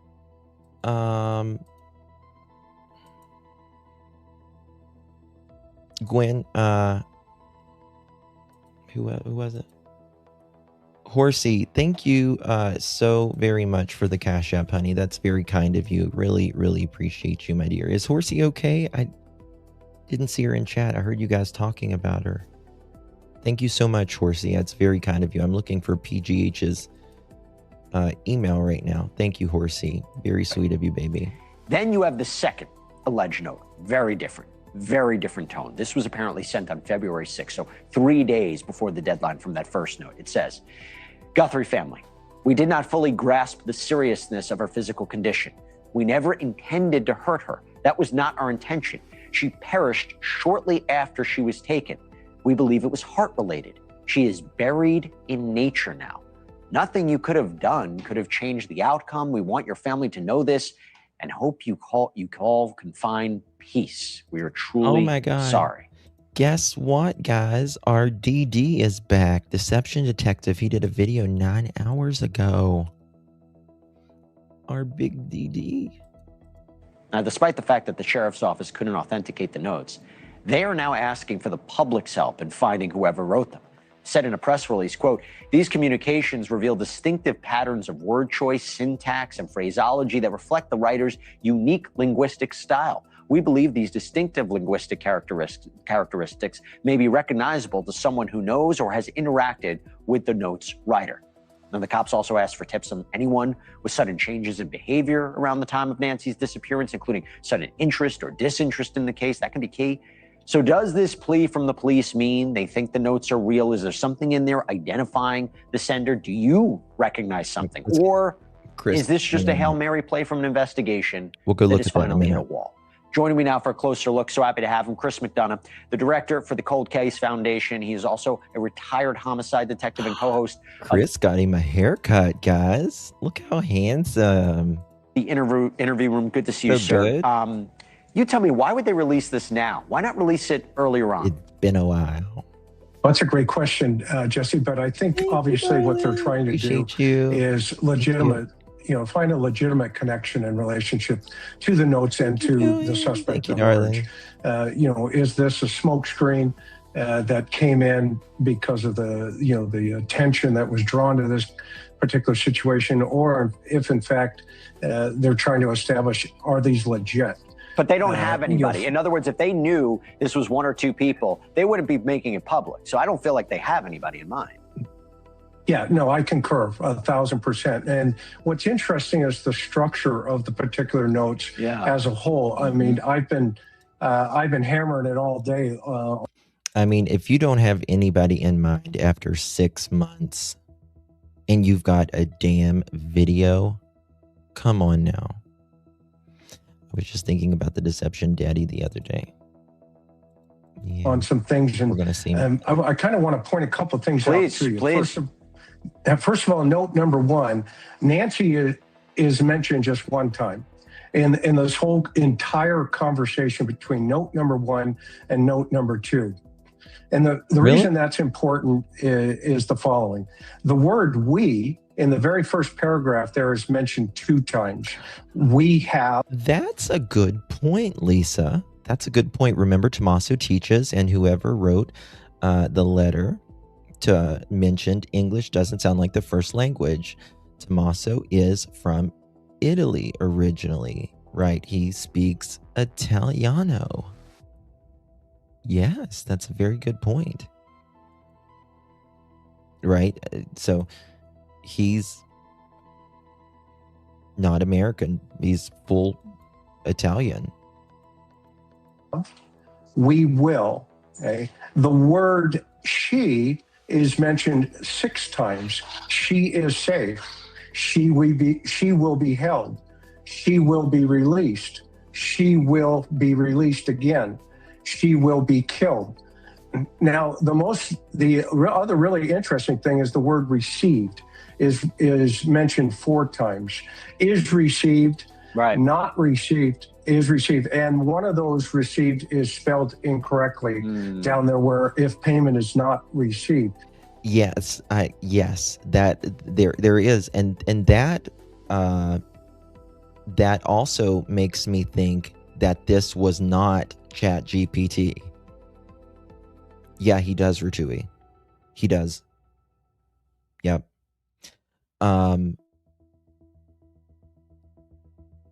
That makes me think that this was typed out. Yes, but would still have the same mannerism. Would be really dumb for family to write the letters. Thank you, T. Appreciate you. So it's almost like the note writer was into a rush.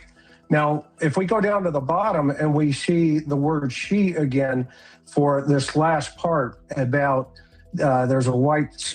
But if it was... where was that? Where was that? That's what Horsey thinks. It's translated via electronic. But if... Like, oh, you mean like translated? If it was like ChatGPT or anything like that, there wouldn't be a misspelling of a word, right? Smartwatch on the floor. My first question was, does that smartwatch have DNA on it from the suspect? Because we don't know if, in fact, this is true. And that's a very good point, right? So this guy knew where this smartwatch was. How did I mean, she didn't charge the smartwatch on her floor at the end of her, in the bed, at the end of her bed. Was there a struggle? Did they take it off? Is there DNA on this watch? That there's a smartwatch on the floor, but did the suspect place it there? And if so, maybe that's some of the big DNA. question is, would only somebody who took her or was part of the investigation know that detail? So when I'm looking at these notes, and you raise a good point, they are distinctive. They are bizarre. Yeah. Big question I've heard today is it from AI or did a person write it? And it's phrased so weird, USD, US dollars. It's like, is that person from here or is there an international connection? Well, you see, I don't know what Chris is going to say here, but I used to think this would be, because it said US dollars, that this would be someone that was perhaps foreign, because they would say US dollars. But now I don't think that. I do think the person's probably foreign. However, I think the reason they put US dollars is because there's so many Bitcoins that they wanted to translate to 4 million or 6 million US dollars, right? They wanted to make sure that they were getting so many US dollars, and they had to say US dollars because of how much Bitcoin they were asking. They were asking for how much Bitcoin it was. You will need to send Bitcoin in the amount of 4 million US dollars. Whatever how much that is, right? So I think that is why they said US dollars, in my opinion, because they needed whatever the Bitcoin is, whether that's 1 Bitcoin, 2 Bitcoin, 3 Bitcoins, to make sure that it was enough for 4 or 6 million US dollars. What's your face being in all poetry, and then the letter saying that is weird. I mean, even Savannah's words are very flowery. You know what I mean?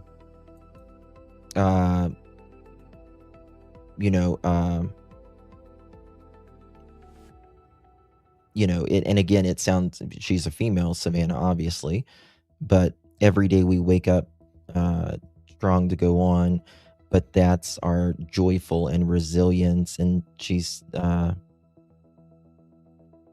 we have lived every moment, every breath, every heartache and agony and despair ever since. There's a hole that can never be filled. There's an ache that cannot be softened, and a determination that cannot be quenched.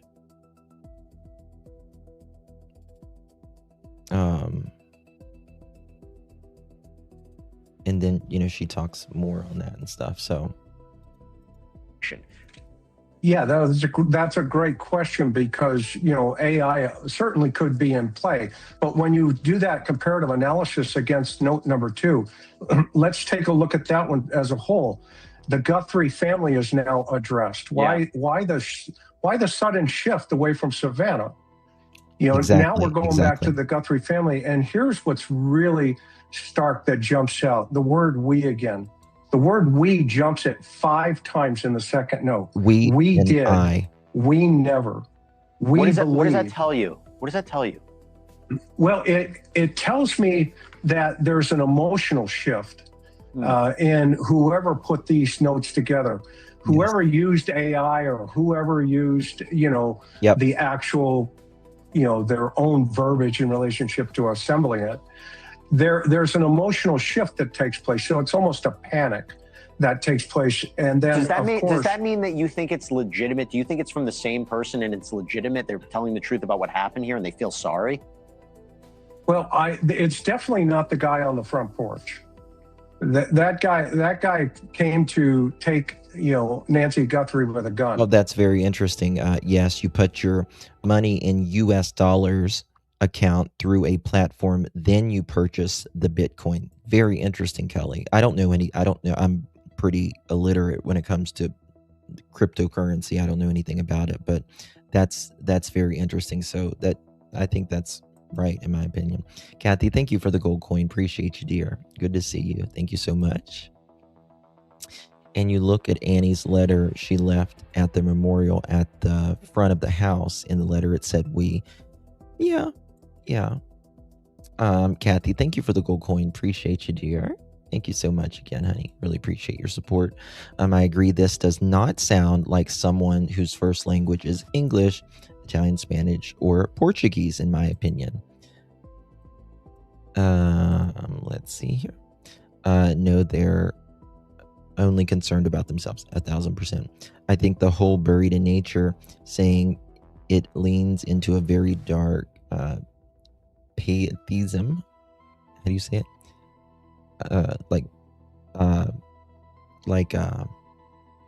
Like pagan, is making it sound less like a crime and more like a nature documentary narration.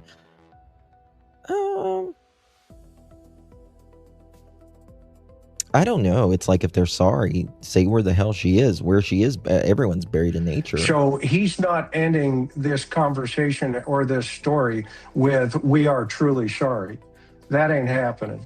So whoever has assembled these notes, in my opinion, if she was kidnapped, they may have had a softer, feminine approach around Nancy Guthrie. Well, let me ask you this point, and before we wrap things up. Sure. Savannah released this video earlier this week. I was talking about it on Leland's show, where she's appealing to do the right thing. To me, she was like a really nice person, a good person who may be trying to appeal to the sentiment, the emotion of the writer in the second note, assuming it's real. You felt so bad, you risked telling us what happened. Just tell us now where she is. Is there anything to this? Yeah. No, that's a great point. And look at the word "our" in her statement on Instagram. Our mom, our family, our situation, our part. So she is trying to reach out to that emotional side of note writer number 2. You would think CIA could. I think the BAU. But a lot of times, this is the thing though. A lot of times, CIA and FBI will not do things that they are capable of for civilians to crack a case, like CIA specifically, because they don't want to put the technology out for our adversaries to know what we can do. And whatever they do has to go through the court system, right? So they can know, but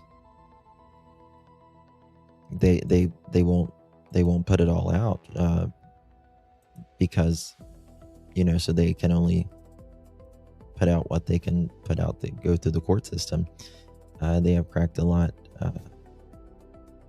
So if you remember, oh yeah, they can, yes. But if you remember, Malaysia flight, what was it? The Malaysia flight in 2013. The CIA, they could do something, but they wouldn't, because it would tell them like our technology or something like that. Oakley, thank you so much for the clutch. I appreciate you, babe. Thank you so much. Really appreciate the support. See, I don't think that's true. Can they? Danish is what I think, but Horsey showed me that they still have no word anything like Parish. Yeah, Parish is... You crafted a lot of this. I don't know. We'll see what happens. I hope something comes I'm from it. obsessed with that flight. So strange. 6 month. The 6 month mark. documentaries. All right. So great job, Chris. Great job. All right. I want to go to our DD. Yes. Our big DD. Y'all ready for this? His disappearance are sharing new details nearly 6 months since she vanished. Even when a case goes cold, we don't give up on it. God forbid this ever take 50 years, but it could. That statement from Pima County Sheriff Chris Nanos, who said potentially critical evidence recovered from Nancy Guthrie's Tucson home, hair, came back inconclusive. That's the latest on missing grandmother Nancy Guthrie, but don't let the lack of evidence fool you. I actually think that is the evidence. So in today's video, let's break it all down. I'm Deception Detective, an attorney trained in statement analysis. This channel exposes lies and manipulation. So if that's your thing, hit subscribe. For early access to new videos, over 60 exclusive videos, and other cool perks, consider becoming a channel member. Link in description. If you're watching this video, I assume you're already familiar with the disappearance of Nancy Guthrie from her home in Pima County, Arizona. After all, this is my 15th video about it. So instead of recapping... I'm so glad to see him back. Seems to me they could have released all of this much sooner, you would think. I don't know where he's been, but I am going to email him and make sure that he's okay. That our big DD's okay. The entire timeline, I just want to quickly recap my opinion before we dive into this update. First of all, I don't think Savannah helped take her mother, but that doesn't mean she's innocent, at least not anymore, because there's a difference between planning a crime and helping someone cover it up. If Savannah... I think he doesn't want the FBI to solve it. I think he doesn't want the FBI to solve it. I think he wants to solve it. What are you laughing at, Robin? My little... Anna, for example, discovered that her sister and her brother-in-law, he's got a new Tioni, were room. responsible and chose... He does got a new room. DD, are you watching today? Where have you been? I know you're in the bushes somewhere. To protect them instead of calling the police. she's now an accessory after the fact. And based on the numerous inconsistencies between what Savannah says she's willing to do to get her mother back and what she's actually doing, I think that's exactly what's happening. If I'm right about that, the reason why is still a mystery. Maybe she's being coerced or intimidated, but I think the more likely scenario is that she's in deep denial. And based on this new update and interview with Sheriff Nanos, I think he's also in denial about the family, which, unlike Savannah, is actually devastating. Because Sheriff Nanos is in a position to actually investigate the evidence pointing to them, and there's plenty of it, including in this update, which he's not doing. So without further ado, let's break it down. Investigators looking into Nancy Guthrie's disappearance are sharing new details nearly 6 months since she vanished. CBS News national correspondent Jonathan Vigliotti sat down with the sheriff at the forefront of the investigation. Even when a case goes cold, we don't give up on it. God forbid this ever take 50 years, but it could. That statement from Pima County Sheriff Chris Nanos, who said potentially critical evidence recovered from Nancy Guthrie's Tucson home. Well, if it takes 50 years, you won't be the sheriff, in my opinion. Thank you, T. Thank you so much, babe. Appreciate you very, very much. DD shirt, free zone. I miss when Pearl used to go through the background. That shit would crack me up. She's a mess. Thank you, Lisa. Thank you so much. Appreciate you. Thank you for being a member for 1 month. Appreciate you, love. Thank you for the compliment. Doesn't sound like he has much confidence. It's hair came back inconclusive. The first clue that Sheriff Nanos is in denial about the family is the fact that he's saying this could take 50 years to solve when the sister and brother-in-law, as far as I'm aware, have not even been interrogated by the police. The implication is it would take half a century for him to pursue people who statistically are the most likely culprits when a grandmother goes missing, the immediate family, specifically the caretakers who are known to have seen her the night she disappeared. Again, like Savannah, maybe he's being coerced, maybe he's corrupt and being bribed, maybe he's incompetent, but I think the more likely scenario... Nanos, which we're going to get to that interview next, there he did another interview, a longer form interview. He says he has tens of thousands of videos to go through. Based on all the analysis I've done over 15 videos, is that he's simply experiencing extreme cognitive dissonance or denial. Miss Dolores did it again. Thank you, Miss Dolores. Appreciate you very much. Thank you so much, honey. Thank you, Metal Dust. They are $15 glasses. Oh, $15. And you'll see why I'm pointing that out in a moment. So let's keep watching. Was there blood that is still being analyzed right now that could belong to the suspect or suspects? I know that there was blood at the scene. That blood and other DNA, Nanos says, has yielded no results. No new video has been recovered, and it appears the suspect or suspects evaded traffic cameras. Do you think that the suspect or suspects could be local? Sure, absolutely. You do? Absolutely. Do I have evidence of it? No, but let's look at crime across the country. 95% of your crime. So you don't have anybody. Okay. Do I have evidence that this person is local? No. But do I have evidence of it? No. He just said.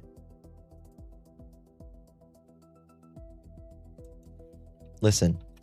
Or suspects evaded traffic cameras. Do you think that the suspect or suspects could be local? Oh, CDB sure, just did absolutely. That. You do? Absolutely. Do I have evidence of it? No, but let's look at crime across the country. 95% of your criminal. He just said he doesn't have evidence of this guy being. I read, 4 profiles in the DNA here. Yep. Thank you, Wheezy. Appreciate you guys. Wasn't Tommaso in Italy at the same time all the letters, including the recent one? And why haven't I don't think he was in Italy at that time. And why haven't we heard anything else about the recent one a few weeks ago? I agree. That's a good question. Why? Very good question. But I don't think that he was in Italy then as well. Thank you, love, for that. Appreciate you. Thank you, Cosmic. Appreciate you very much. Very kind of you. Thank you for the flower. Appreciate you. Thank you again, T, for the floating heart. Appreciate that very much. Very kind. Anos looked when Brian Hinton asked about the porch blood right after that news conference, the house crime scene was reopened. He's a doofus. He's a doofus. Would he and Annie be allowed to leave the country? Absolutely, they can leave the country. Absolutely. If you are not a suspect, you can go anywhere you want. One of their hairs, they have didn't have the root. Yes, I keep thinking that's why they want Luke's DNA to match it. Interesting. Interesting thought. Interesting. Taco Cat says, let's take it all into consideration that during an investigation, a lot of truth and pieces are left out to the public. Now, let's say they made a video of Nancy's phone or that camera they removed. Do you mean like the porch guy made a video of Nancy's phone or that camera they removed? Is that what you mean by that? No, it means 4 people's DNA was on this one hair. Nanos keeps saying an arrest will happen soon. How can he say that with no suspect? But does he say it'll happen soon? Because here he just said it may take 50 years.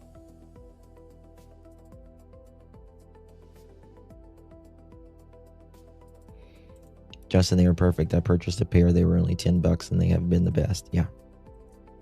Yeah. Actually, there's another lens company that emailed me. They want to partner with me.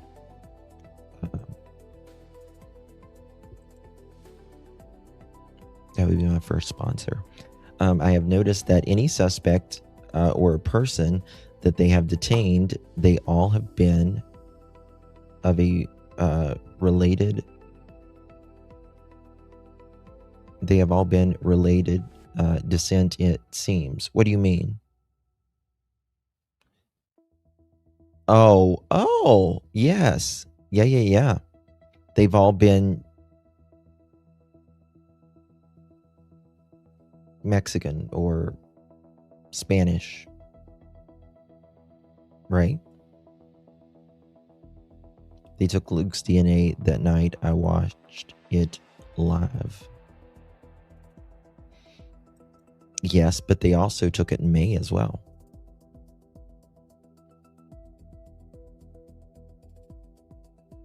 Thank you so much. Appreciate it. And that's how they knew it was a ransom. Hence why they announced on TV and YouTube she did not have a subscription trying to get communication of the perp. So if the hair is not, if a suspect, what does that say? Was it a natural wig? They're not saying it's not a suspect. What they're saying is it's got 4 DNA profiles on it, and it's not a rooted hair. And so our DNA is so long. Now imagine 4 people's DNA, and they have to get each one of those profiles. They're all mixed. And so they've got to, which I don't even know if they have the technology to do 4 people like that. Exactly, Green Eyes, that's what I said.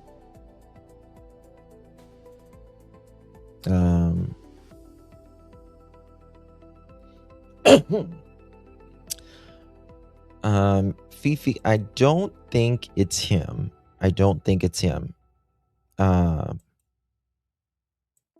And I'm working on something on that. And I can't really talk about it right now, but I don't think it's him.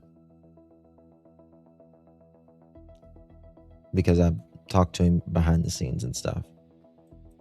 You know what I mean? Thank you so much, dear. Appreciate you, Baby Reds. Thank you so much. You guys are coming in with some good questions tonight. Let's see here. He did say that, but he is not the sharpest tool in the drawer. Nano speaks in riddles and half-truths. Never believe anything he says because he's always contradicts himself. Very true, Miss Kelly. Very true. My opinion, I believe that Nancy was helping the person or persons financially. I've really thought about that, Metal Dust. The same thing, yes. In the past, and she refused this time around. She was familiar with them. I agree. I think Nancy had a good heart, and she probably helped people down on their luck or whatever, and they might have got pissed off or said they would pay her back. And sometimes people panic and unalive someone or plan something like this. I've also long thought that they made a recording of one of the cameras, perhaps the one they removed, thinking the family would be able to watch it on the app, perhaps. I don't know. How long have I been live? 2 hours and 9 seconds. 2 hours and 9 seconds. Sounds like someone out of states. Saying US dollars may go international. I talked about that a little bit ago, Meredith. I think it's because of the Bitcoin. What does the letter they got about the guy willing to tell and where she was for half a Bitcoin? Well, I mean, think about it. If your goal was money, you could still get money if you just say where she was, but they're afraid of getting caught, obviously. Those are where? So right here locally. I pointed out statistics earlier because Sheriff Nanos is also aware of crime statistics. However, he's cherry picking the ones that don't suggest anyone in the family. In other words, he seems to be turning a blind eye to everything that points to most likely suspects. And that doesn't just relate to theoretical statistical evidence, it also relates to the physical evidence. For example, the person there knocking on Nancy's door had to have gotten to the house somehow. They didn't teleport there, so it's very likely that they were caught on camera. But the thing is, you don't see what you're not looking for. In other words, if it were someone in the family and the police are confident that it's definitely not someone in the family who did this, they would discount every instance of seeing a family car on the cameras. I think that's also what happened with the hair. The hair belonged to a family member, so he's saying that there was no conclusive result because in his mind, it's conclusive that the family is not responsible, therefore the hair is irrelevant. Again, just like Savannah, I think he's making a big mistake. I kind of agree with the deception detective here.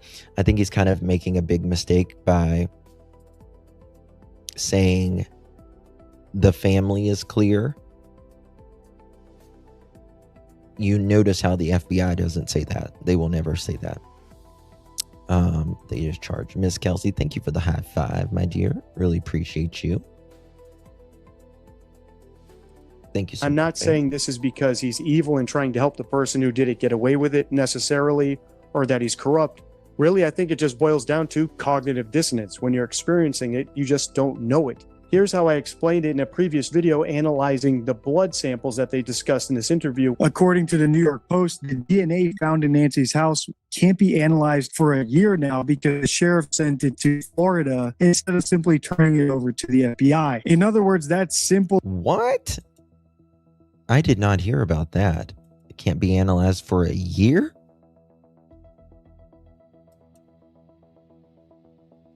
DNA in Nancy case could take a, quote, a year to analyze. That's bullshit. There's no way it'd take a year. Decision might have cost the Guthrie family any chance they had at finding Nancy alive. There's a giant difference between identifying an abductor within 1 month and identifying them a year later. But I haven't seen a peep from any of them. No outrage, no lawsuits for incompetence, nothing. So what's going on here? Well, I think the FBI... It's very possible. We don't know what they even took out of their home, right? They took stuff out of their home. They've not been back either.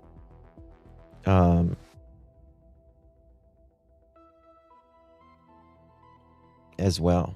FBI is working with Savannah, and I'm sure they're noting just how bizarre the rest of the family's reactions are. Their reticence to make any... From, you see, okay, I'll tell you this. from what I was told in the beginning, right? You know how Savannah said her and Annie and them were like all together. I heard that allegedly Tommaso was like at a hotel or something in the first few days afterwards, like staying at a hotel. So I don't know. He did that shit on purpose. He knows exactly what to do this. He's covering it up. I hope he gets arrested. You think Nanos is covering it up? Maybe this porch guy crossed over the border to do the crime and went back across just so no one can recognize. Well, maybe, but damn, I mean, there's got to be some cameras between Nancy's house and the border. They said they have tens of thousands of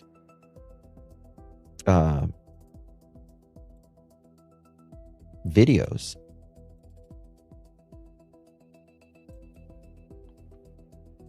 Yep, that's what she said. But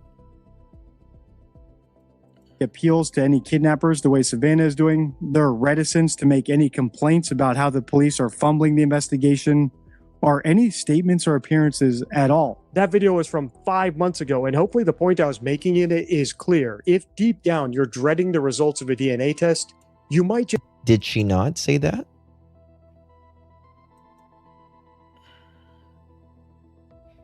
What did she say? I need to go back and listen to that because I remember she said her and Annie were like holding each other.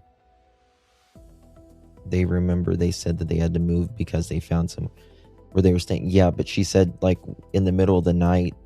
I can't remember who she said all it was. So if A&T wrote the first and second note, how could they do it unless they wrote the first one ahead of time?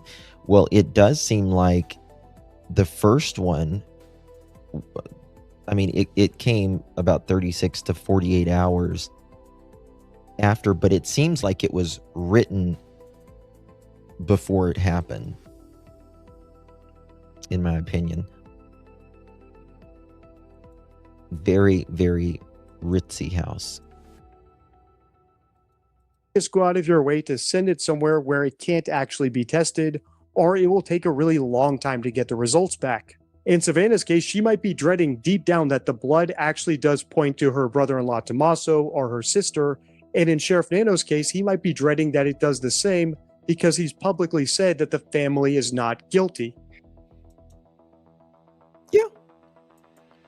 I mean, I think there would... Dread is a good word. Again, I don't know about, Annie and Tommaso and them, but there's some weirdness. Why is there no camera footage of that time in the morning coming out of the Catalina Hills? There has to be video somewhere unless she was taken the way back. They said they have tens of thousands of videos. But one was sent to KODL was a form filled right. They all were. But it doesn't mean you can't write it and copy and paste it. Right? Like write it in a notepad. Chris, thank you so much for the flower. Appreciate you, darling. Good to see you. Thank you so much. And J Coco, thank you for the flower. Appreciate you guys. Thank you so much. Really appreciate it.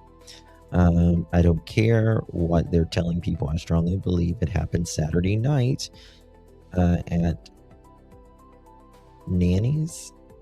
Was there Saturday night, as it stated the first. A lot of people feel that way. I feel like she absolutely made it home. Her hearing aids and everything was there. There was blood there. And they said it was confirmed that Nancy made it back to her house. So, I don't know. Indeed, he went beyond that. He actually said that you're a horrible person if you even dare to accuse the family. So when the option comes up and it's the toss of a coin to turn the blood over to the FBI to let them run it or send it somewhere where they might not actually get a result, they might innocently and without even being able to put their finger on it, decide to take the latter option because they know the end result might just be more palatable. But the worst part of this update is yet to come, so let's keep watching. Our family is in agony. We are in a nightmare that will not end. On Monday, Savannah Guthrie addressed her mother's kidnapper, who it's believed sent 2 notes to the family before going silent. So I'm asking you, begging you to do the right thing now. Make the right choice. Help us find her. You say you are optimistic, you're positive that there will be a resolution here. Is that based on any evidence that you have before you, or is that driven by your gut? It's based on all the evidence before me. The bottom line here is this: we know more. That's hopeful, right? We're confident that we will, this will be solved based upon the evidence that we have. Let me just play that little part again. Optimistic, you're positive that there will be a resolution here. Is that based on any evidence that you have before you, or is that driven by your gut? It's based on all the evidence before me. The bottom line here is this: we know more than you will ever know, because that's how investigations work. We know more than you will ever know. Well, yeah, because you have the technology to do that. I can't stand him. I cannot stand him. Because he's fucking talks in riddles. It might take 50 years, mother chickens. It might take 50 years. But we're confident this will be solved based upon what we know. And trust me, we know than what you'll ever know. Well, you motherfucker, you cleared the house in 24 hours. You piece of shit. Can't stand him. Just like O.J. Simpson saying he'll search for Nicole's killer for the rest of his life, Sheriff Nano saying that there's information that he has that we'll never know tells me at least that in his own mind, this case will never get solved. And the thing is, if he remains in charge, I don't think it ever will. And it's not due to incompetence. I think it's due to cognitive dissonance. Early on, he said the family was 100% innocent and ruled them out without even analyzing all the evidence, and then accused anyone who dared to even suggest that they were guilty of being a horrible person, which has put him in a position where it's virtually impossible for him to walk that back. And if there's no one pressuring him to change that stance, like Savannah or any of the other family members who I think are also in denial about it or directly involved in the sister's case, why would he? After all, he sent the blood off to a lab that still hasn't analyzed it yet, and no one's complaining about that. If you've seen my other videos in this series, you already know my opinion on all the ransom letters. Since day one, I've had the same opinion about them, but they've now been publicly released. So if you want me to do a video analyzing them, let me know by liking, commenting, and sharing. Until next time, stay true.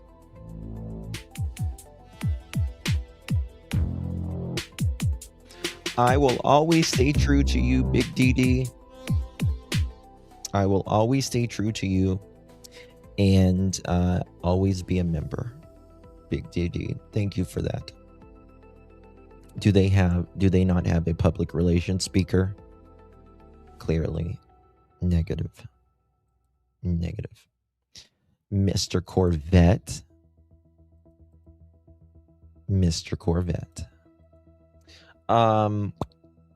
Okay. Guess what? I gotta show you this. If I can find it. Only if I can find it. Okay, here it is.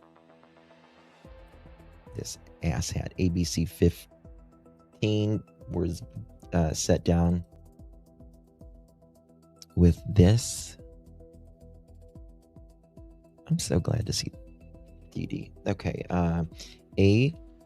ABC 15.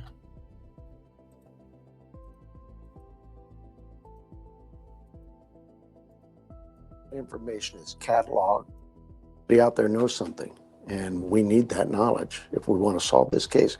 we know it's out there. We know somebody knows something. So just like Savannah, we're saying the same thing. And the whole family. If you know something, call us. Just When's like the last time you Savannah. talked to the family? It's been a while for me. Savannah doesn't deal directly with me. She has a team of investigators, like I say, that she deals with. But she has my number. She contacts me from time to time. They all do. Could be a text message, could be a phone call. That's absolutely true, Ratui. The source that I have at Pima County, they can't stand him. She knows that any time of day or night I'm there for her. Yeah, it's been a little while. You said probably weeks, months. Yeah, there's no, trust me, the entire family is upset by this. I think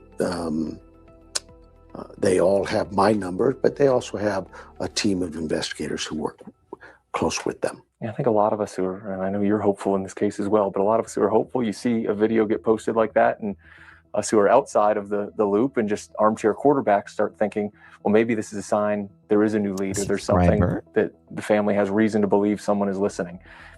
Do you have any indication that may be the case? You know, the family gets to speak and use the media as I do, and we're very grateful for the media. But no, as far as I think her plea is just that. It's very emotional, as one would expect, and it's very genuine. She just wants her mom back. The whole family wants her mom back. Are there any fresh leads since we last spoke in February, March? You know, we continue to get leads. We continue to get tips, but we also continue to encourage people to call that angry old line, man, to call in any information, because we always say nothing is too small. Don't dismiss something that you think, oh, it's not that big a deal. Call us with it. Allow us to look at it, because there's so much information.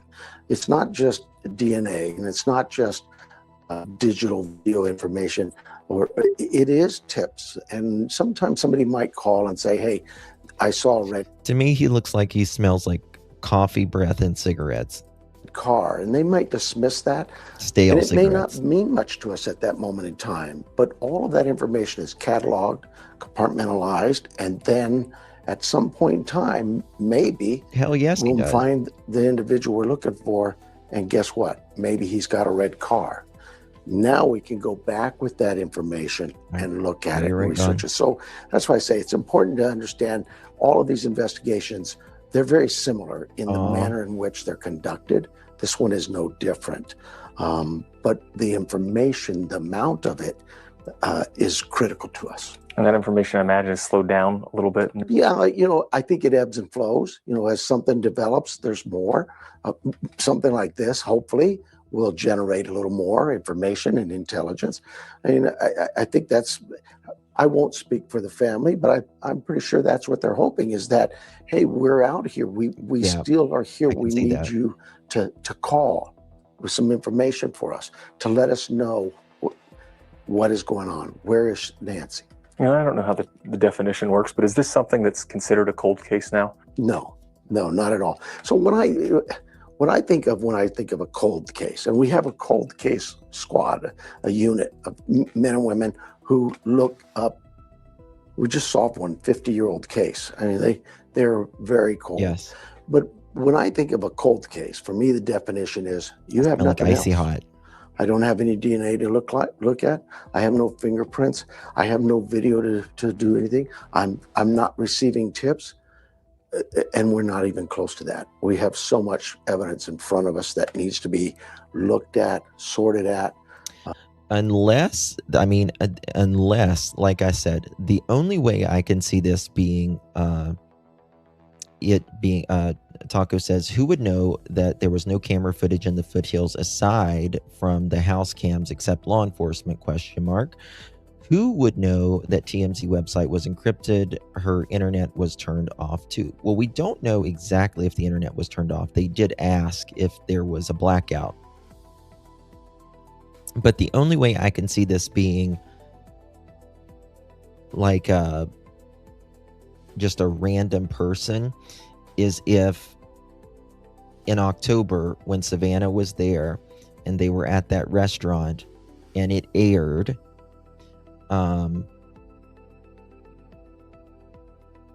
All over the country and stuff. Did this person see this and say, well, damn, I didn't know Nancy Guthrie's mom lives down the road from me? And they did some research over, a few weeks, a few months, and put this plan into motion. Looked at, sorted at. What I miss? Of a cold case. For me, the definition is you have nothing else. I don't have any DNA to look at. I have no fingerprints. I have no video to do anything. I'm not receiving tips, and we're not even close to that. We have so much evidence in front of us that needs to be looked at, sorted at, and people still need to be talked to. And there is more DNA, I know, to be tested. Is that fair? Or like a cigar guy. What I would tell you about the DNA is simply this. We recovered a lot of DNA at that home, and all of it is still being analyzed. And we recovered a lot of DNA at that home, and it is all still being analyzed after 6 months. Sheriff Doofy, if you begin it to the FBI, it wouldn't take long. We continue to analyze it. The labs, excuse me if you would, but they're scientists. What's wrong, Kelly? Right? And they're following the laws of. Are you okay, Kelly? We are okay. Just really sore. Do you need some Bengay or Icy Hot too?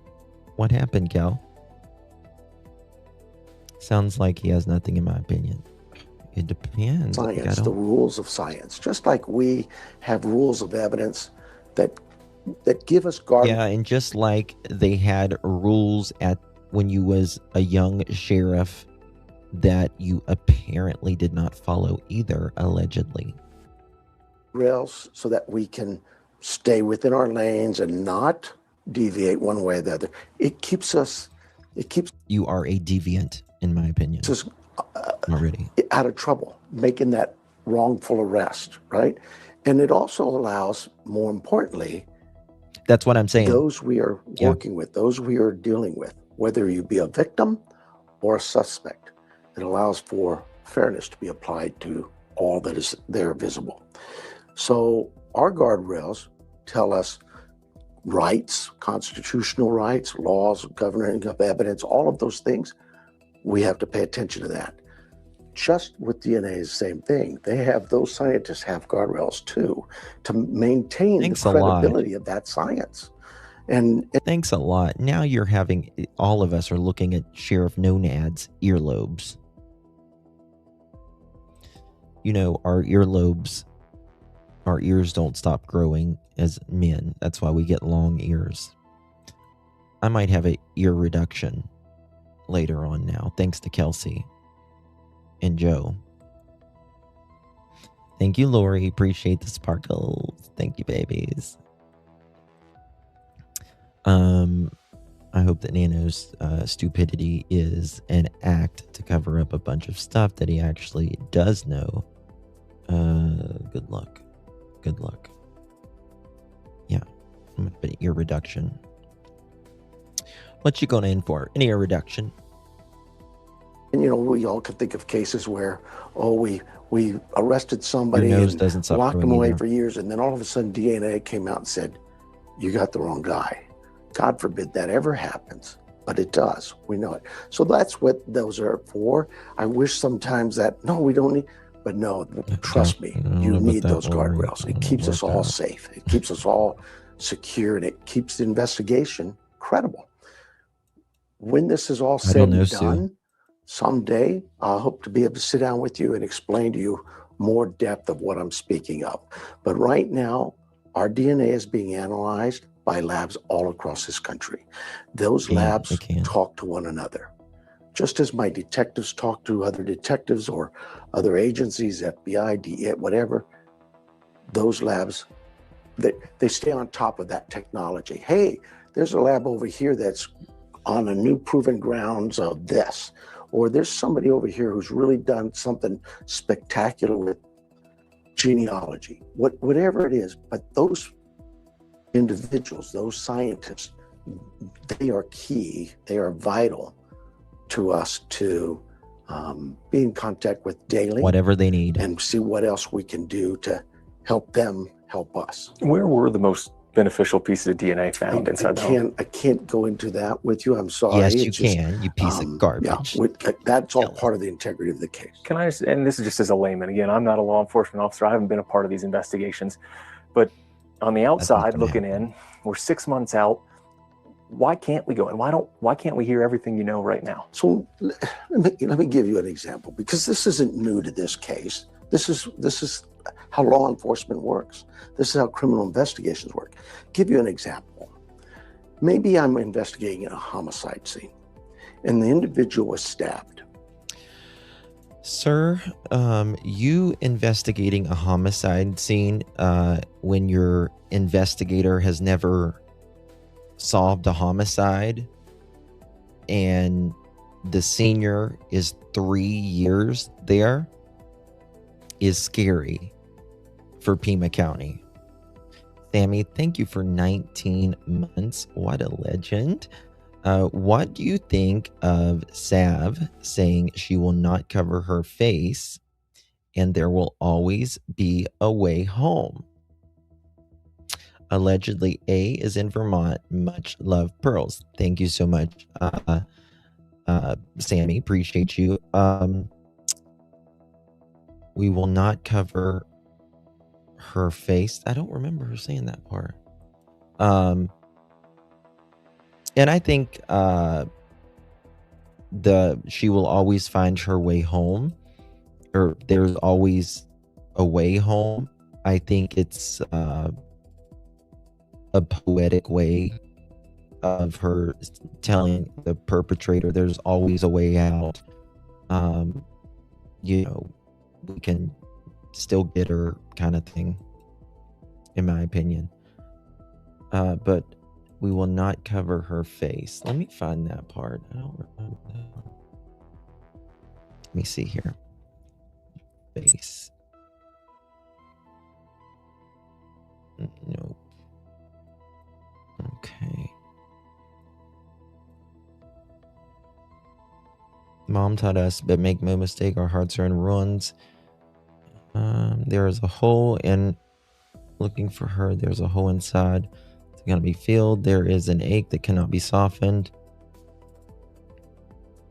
We're begging for help. We're desperate. We need someone to come forward.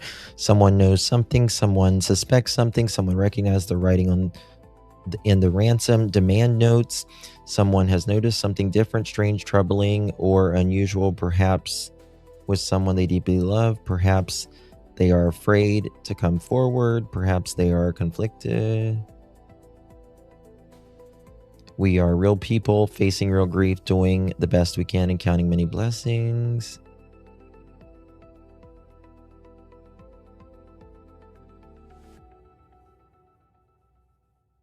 Where does she say the face thing?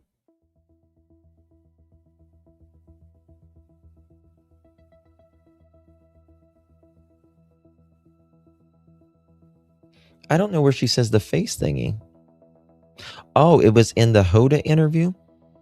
I still don't remember that.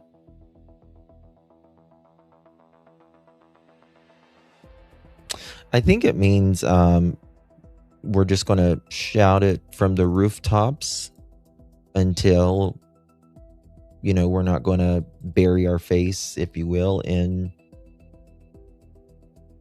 this grief. We're going to work until we get her home, whatever that looks like, maybe. But nobody knows that. And you come in and you try to say, yeah, I saw it happen. My friend over here, he shot him. We know that that's not what happened. So pieces of information that are sensitive to the case that only the individuals involved would actually know, we have to keep those safeguarded. Because when it does come time to maybe take a confession or maybe make an arrest, we know what we know and we know what that individual knows. We just can't. just like your media. Your media has evolved. You're a very young man, but it's evolved quite rapidly. I mean, went from our big three, right? ABC, CBS, NBC, all to now it's, well, right here in my own office. We used to just send out media alerts to, I don't know, dozen different media outfits. This happened and we went from a dozen to 410 overnight. So it is a different world for the media. I get it. It's that information's out there. I certainly do, which was weird, Sammy. I didn't like the way they were covering their face. Savannah sounds like they really don't know very much. I don't think Savannah knows very much at all. True, why doesn't Annie put something about her mom big? I mean, why does it got to be just Savannah? Why is Savannah? I would like to hear from Cameron. I don't think Cameron has anything to do with it, but I would like to hear from him, right? Like maybe Annie or Cameron can say a different message that resonates more with someone who knows something. You have a very important job. There is no doubt. I can't do my job without you. Our relationship needs to exist because, yes, although sometimes I'm guarded with information, I know that I give interviews and I'm stumbling about what to say or not say. And people say, oh, look at this. It has to do with, I really... Oh, you've been listening. I call him a buffoon. Thank you so much, Nanos, for listening. I appreciate it. Have to be careful. I want thumbs up, you, the media, because you are my go-to guy to get to the public and the community. I want you to understand and know that this case is being worked hard every day, but so is every case. I think if you talk to the Phoenix Police Department or Maricopa County, any agency, they're going to tell you the same. We get a call and we take it very serious. It could be a homicide. It could be a shoplifter.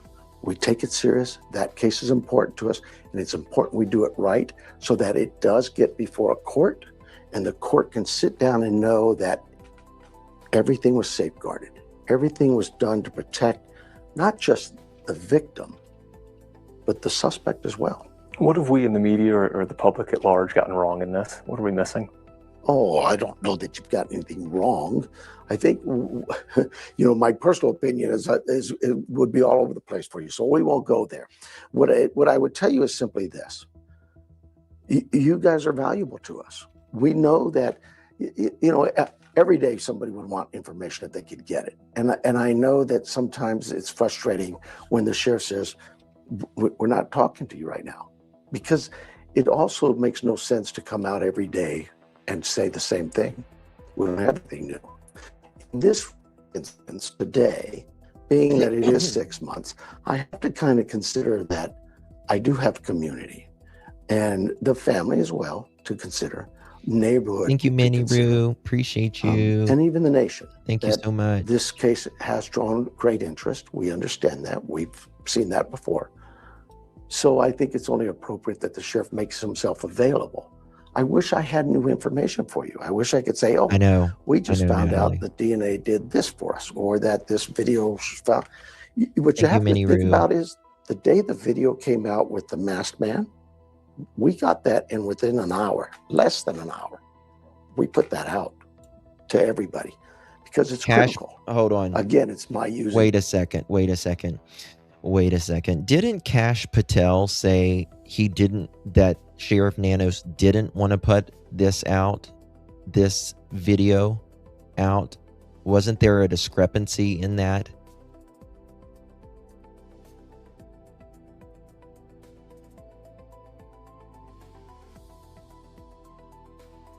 Yeah, exactly, baby kisses. The media. Anybody see this guy? Anybody recognize? Anybody know? I thought he did, It will Horsey. happen that way. Thank you so much, Horsey. Should anything critical come, we will be calling you. We will be letting you know this is where we're at. Today, it's just, we're 6 months in. It's not that, oh, they don't have anything new. I don't look at it that way. I look at it in a way that says, are we still working? You asked the question, is this case cold? Sure did. My detectives will tell you, yep, it is not cold. They have a lot of work ahead of them. They have a lot of hopes that the leads and the evidence they have in front of them will lead them further. And they have a lot of hopes and a lot of leads that will lead them further. I'm not going to quelch that. I meet with them weekly, if not daily. And to be very honest with you, when they talk of DNA or other things, I am just so impressed that they have that kind of knowledge and that capability and their skill sets. Well, I'm not meeting with them because I've got such great answers for them. I'm meeting with them to evaluate how are they doing as a team, because this is tough on them. It's tough on the neighbors. It's tough on the family. It's tough on this sheriff. It is tough on my investigators and the FBI. And I want to make sure, are they getting all the support? The FBI got Are they getting DNA the too. tools and equipment and anything they need? Is it there for them? But more importantly, I look to see, are they still in the game? Do they slouch their shoulders? Do they feel defeated? That's the furthest thing I see with these young men and women. They are on fire. They're charged up. You mentioned the FBI and the video that was released. Obviously, you're aware what Director Patel said about there being I think he said a 4-day delay that he thought may have cost them video evidence. Listen, is that accurate in your eyes? No, so, and I'm going to. Now, again, the 4-day delay, it makes me wonder because they had at least a photo of the suspect on January 11th. Now, that could be just a thumbnail that they was able to get. But still, they said this suspect is out here. He was working,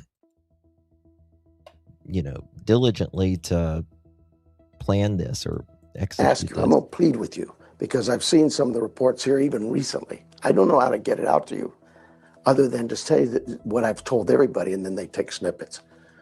Director Patel leads a very large organization. I lead a large organization. And you don't think he's updated? Employees. And I understand that information flows up to me through a chain of command. Just like it does you. And it's filtered. It's not because somebody's trying to hide something or is being nefarious. There's no ill intention. It just happens. It's human nature. And as that information gets to me, sometimes it's just not accurate. I don't know. I think early on, Director Patel got information and it was just misleading. It was not accurate information. So I would say that anytime Director Patel, everybody's all over, oh, he's there like this. That guy director's got a busy job. I do too. But my doors are always open to him and anybody in the FBI. I'm sure he would tell you the same. If he needed to hear from me, I would gladly speak to him. The issue is simply this. Sometimes we get information. I don't know if I can listen to him anymore. What's this? At Level Up Towing, the hustle never stops. What's this? 1 second.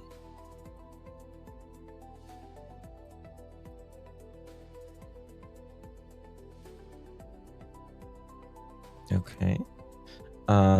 Someone just sent me this, what Savannah said.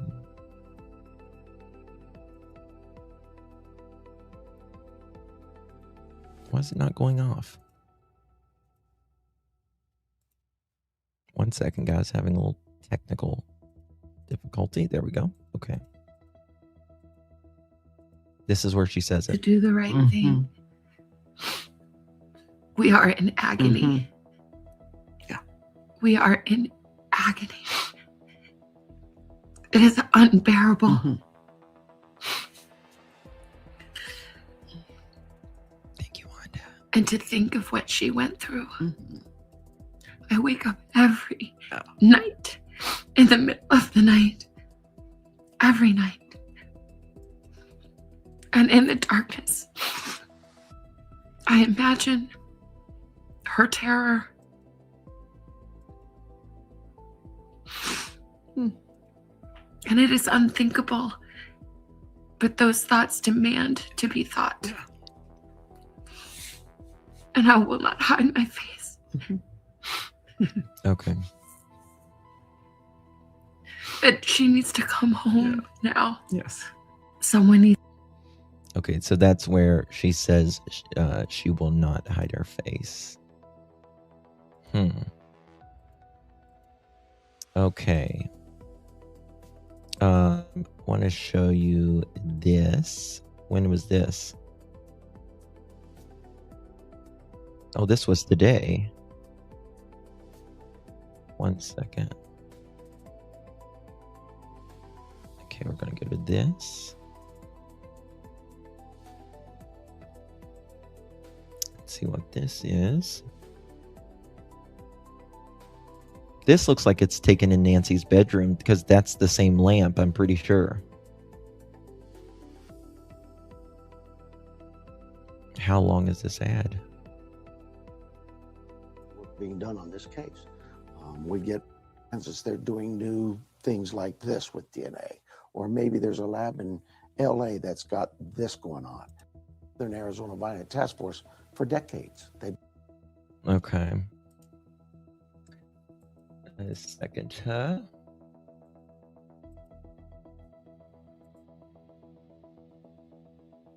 Okay, I showed you that. Oh.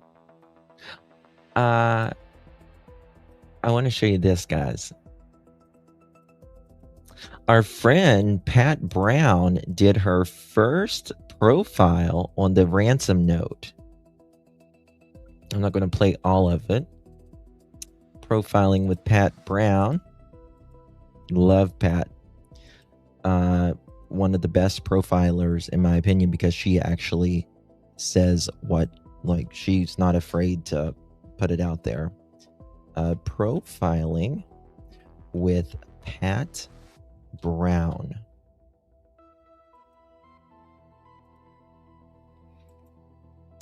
Brandy, where are you going? Where are you going? Ma'am, where are you going, Brandy?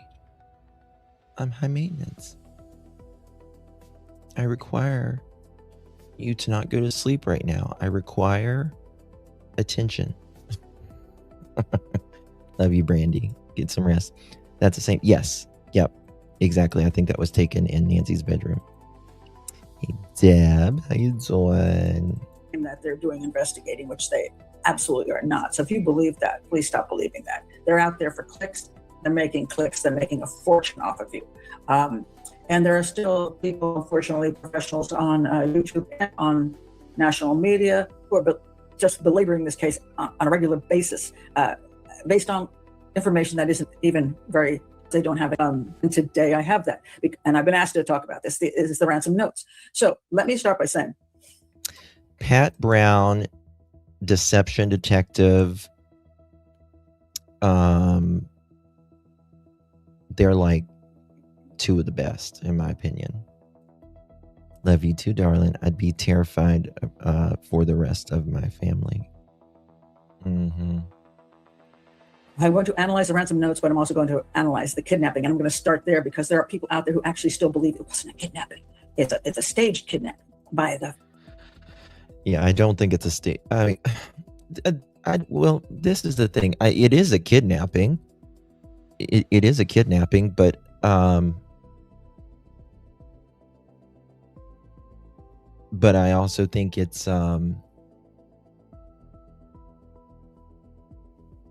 was kidnapping the kidnapping is the removal, right? Now, but think of it like this.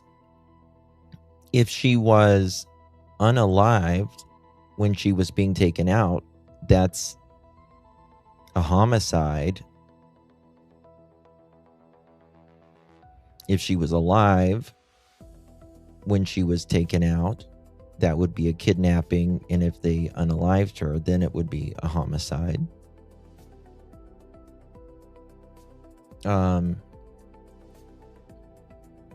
I don't know. We just don't know if it's for ransom, though. Family. And they have the internet, I don't want what you want to call them, just despicable human beings who are harassing the living heck out of the Guthrie family, even to the point of saying that Savannah Guthrie was in on some kind of. And that's ridiculous. I think it's, in my opinion, I think it's ridiculous to think that Savannah and Cameron could be in on this. Zilch. There's no evidence for that. Now, I do understand why people talk about Tommaso and Annie because of what the FBI and Pima County did. I get that. I don't think they should be, blamed that, we're absolutely sure someone, they did it, because we just don't know. But I get what she's saying. Abduction of her own mother. I mean, it's ludicrous. I've been on the Today Show with Savannah Guthrie, and she's a very nice person, and she is suffering tremendously from the loss of her mother, and I'm sure her brother and sister are as well. So yeah, I'm not so sure about that though, Ratui. I did see that there's a video going around from a Mexican search party lady saying someone told her Nancy was wrapped in a comforter over bed. I was interested in that for a minute, but then I thought, no, I don't think so, because it seems like the way Mexico and Pima County and them were talking, they just weren't interested, in my opinion. That the family, they staged this abduction to what? Get at her money. Okay, well, Savannah has buku money, so certainly she has no good reason. But of course, then we go to her sister and the sister's husband. I'm not even going to use their names because I think it's just despicable what people are doing. And the concept here is that the sister and her husband wanted to basically murder Nancy Guthrie because they wanted her money. All right.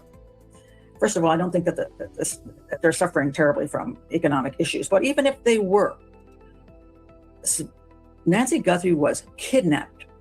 Her body has never been found, which means that it would take at least 5 years, just 7 years, I don't know quite with Arizona, to declare her dead in order to then do something about her estate.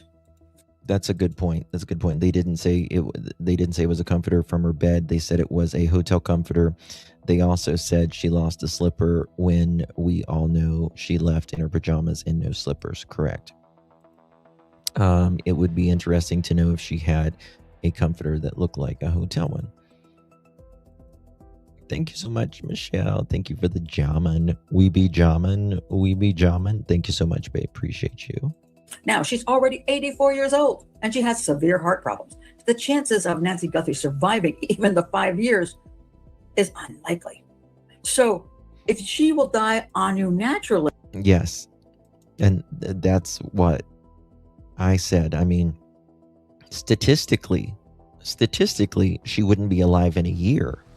So what would make this person either A, want to unalive her, or B, do this?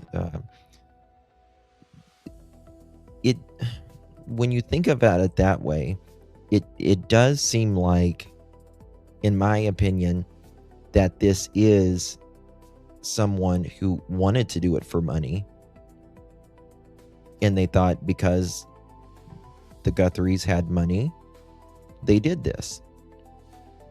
And they just didn't realize how weak she was. Edward, thank you for the flow state. Really appreciate you, my dear.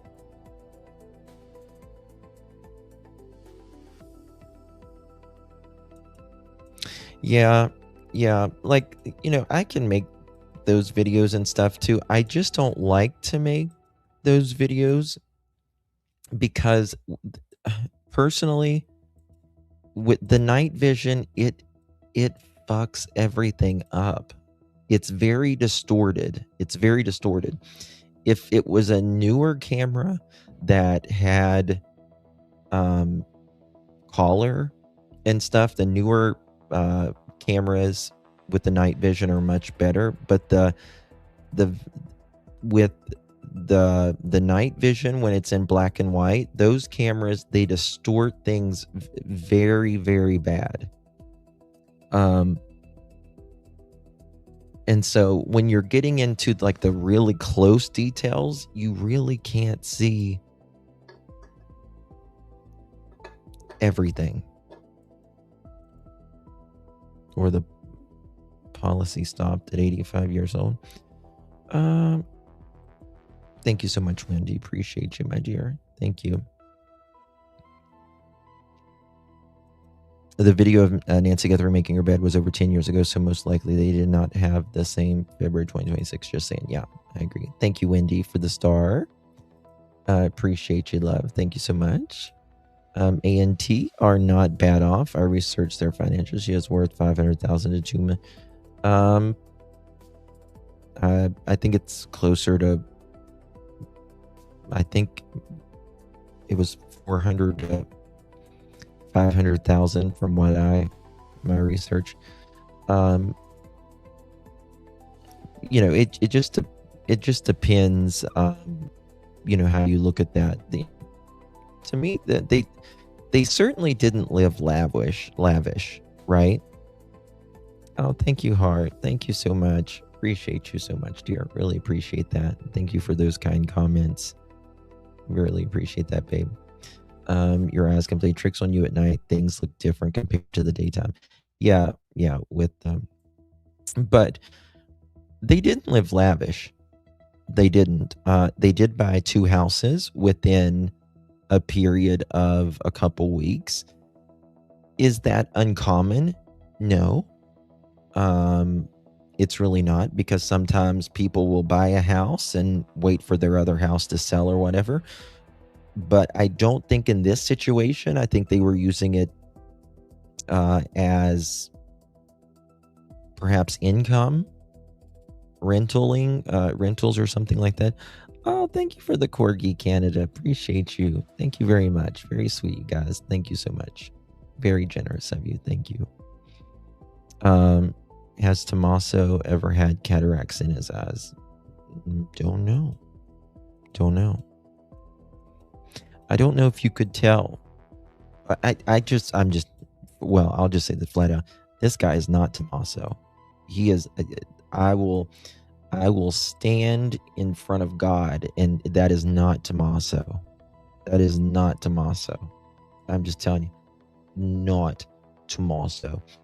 This guy is much younger than Tommaso. Tommaso, he's middle-aged, right? He's going, it looks, I don't know how old he is. I can't remember how old he is, but he looks like he's going to his 3rd part of life.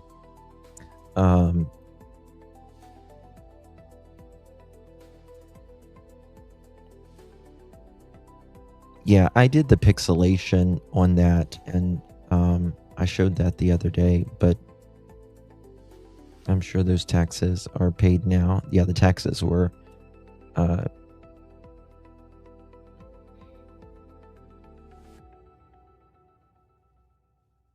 yeah, I saw that.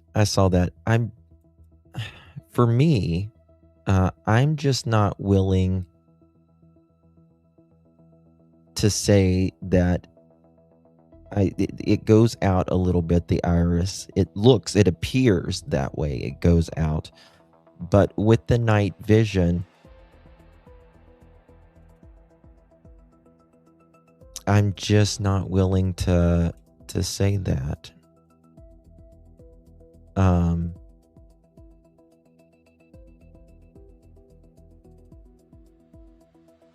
don't know.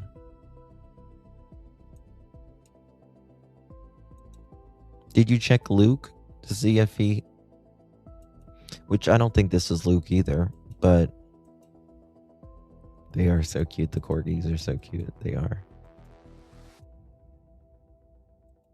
And you can collect whatever you think you're going to collect from her, which I don't even know if they know what they would get from her.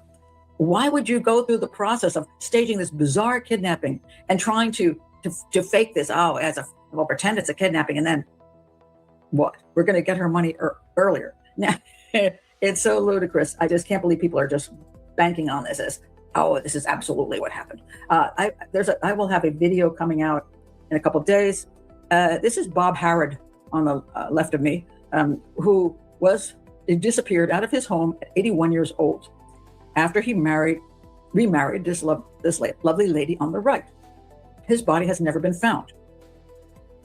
Watch that one when it comes out, because you'll see that there is a possibility of family involvement for very different reasons.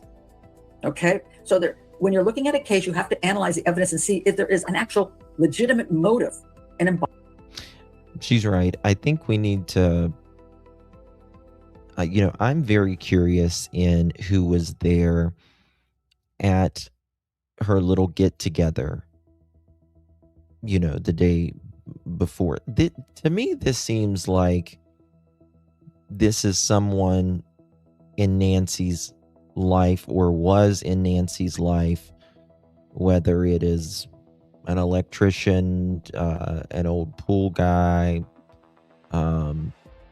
someone she helped out, felt sorry for, something like that, mentoring or whatever. Linda, thank you so much, dear. Appreciate you. Really appreciate you.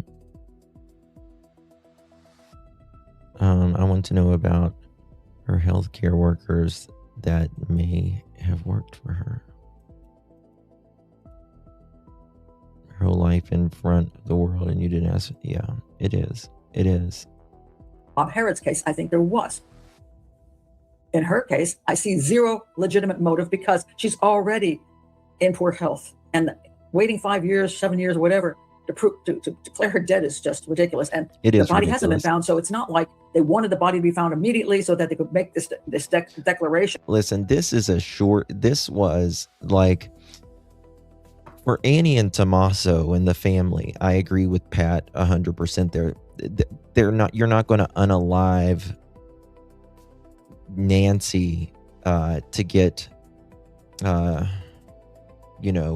estate to declare her dead. For it may take, in a situation like that, it can take 7 years to declare her dead. So I think this is something that they're needing money much quicker, more desperate. Hi, darling. Good to see you. Thank you for joining us. Appreciate you. Because apparently somebody doesn't want the body to be found because they're concerned about evidence. And if they were concerned about evidence, well, then it would be very stupid. Linda, I appreciate you, my so dear. you declare her dead and be identified. So the whole concept is just, hey, I'm not saying I cannot be wrong. As a profiler or as a detective, you have to not have tunnel vision. You have to say, no, weird things happen. Okay, but I'm going to say 95% of me says there's just no way. 5% will say, okay, maybe there's some freaky thing that I don't know about, some anomaly. Okay, I'm open to that. But since 95% of me leans toward there's no reason for her family to do her in, I wish the internet world would stop harassing her family. Now, I like Pat because she's just blunt about her opinion on things, and I appreciate that. She doesn't pussyfoot around like a lot of profilers do that I will not watch anymore because they're too busy, not telling opinions because of their sponsors. Ginger says, I see her point, but we don't know the point that this was about money. Could be an elimination, someone with a bad grudge. And people say all the time, who has something to gain from this? And there does not need to be a gain for a murder, right? Now, a lot of times it is. It absolutely is. But many times you can just hate someone for whatever reason. You can just hate them and just can't stand it anymore for whatever reason. They felt like they were wronged of some sort or whatever.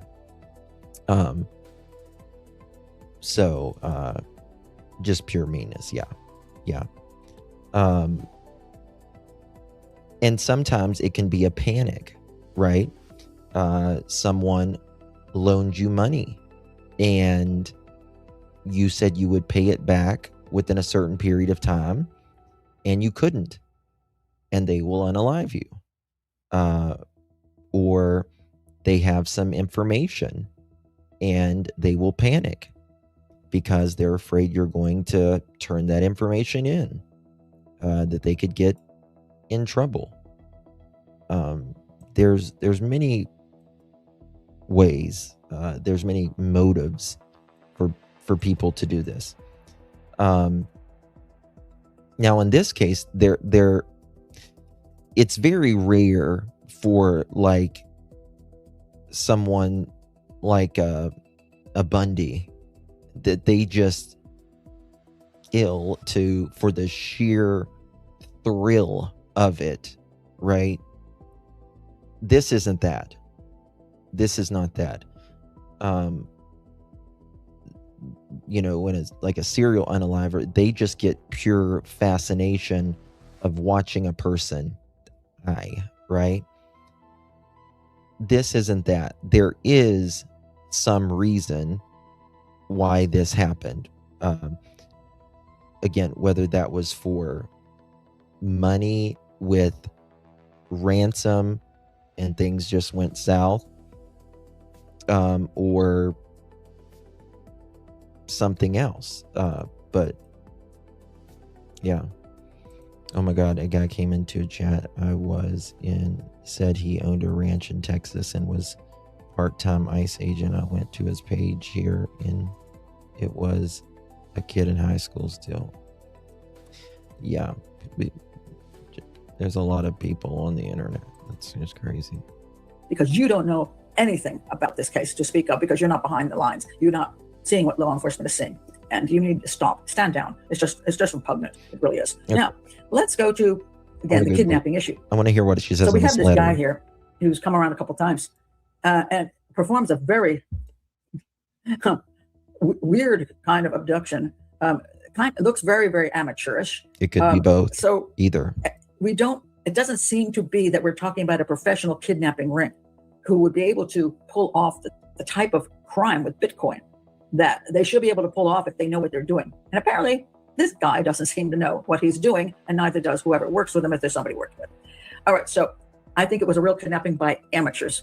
I think there might be some evidence because there was enough knowledge about the house that this guy, he certainly is not a guy. He's not a professional.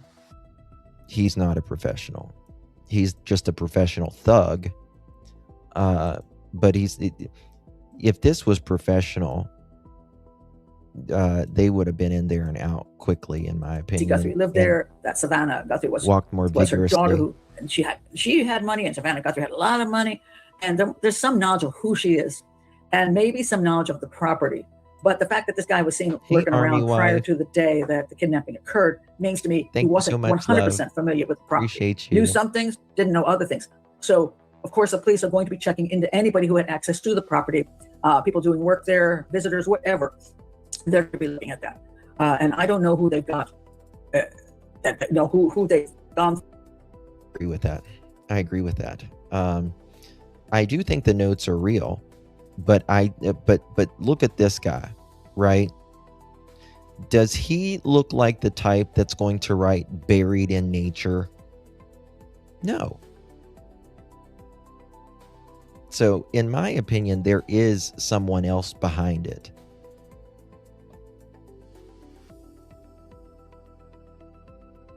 Has it been confirmed if she had any health aids or anything? I think she had a cleaning lady or something.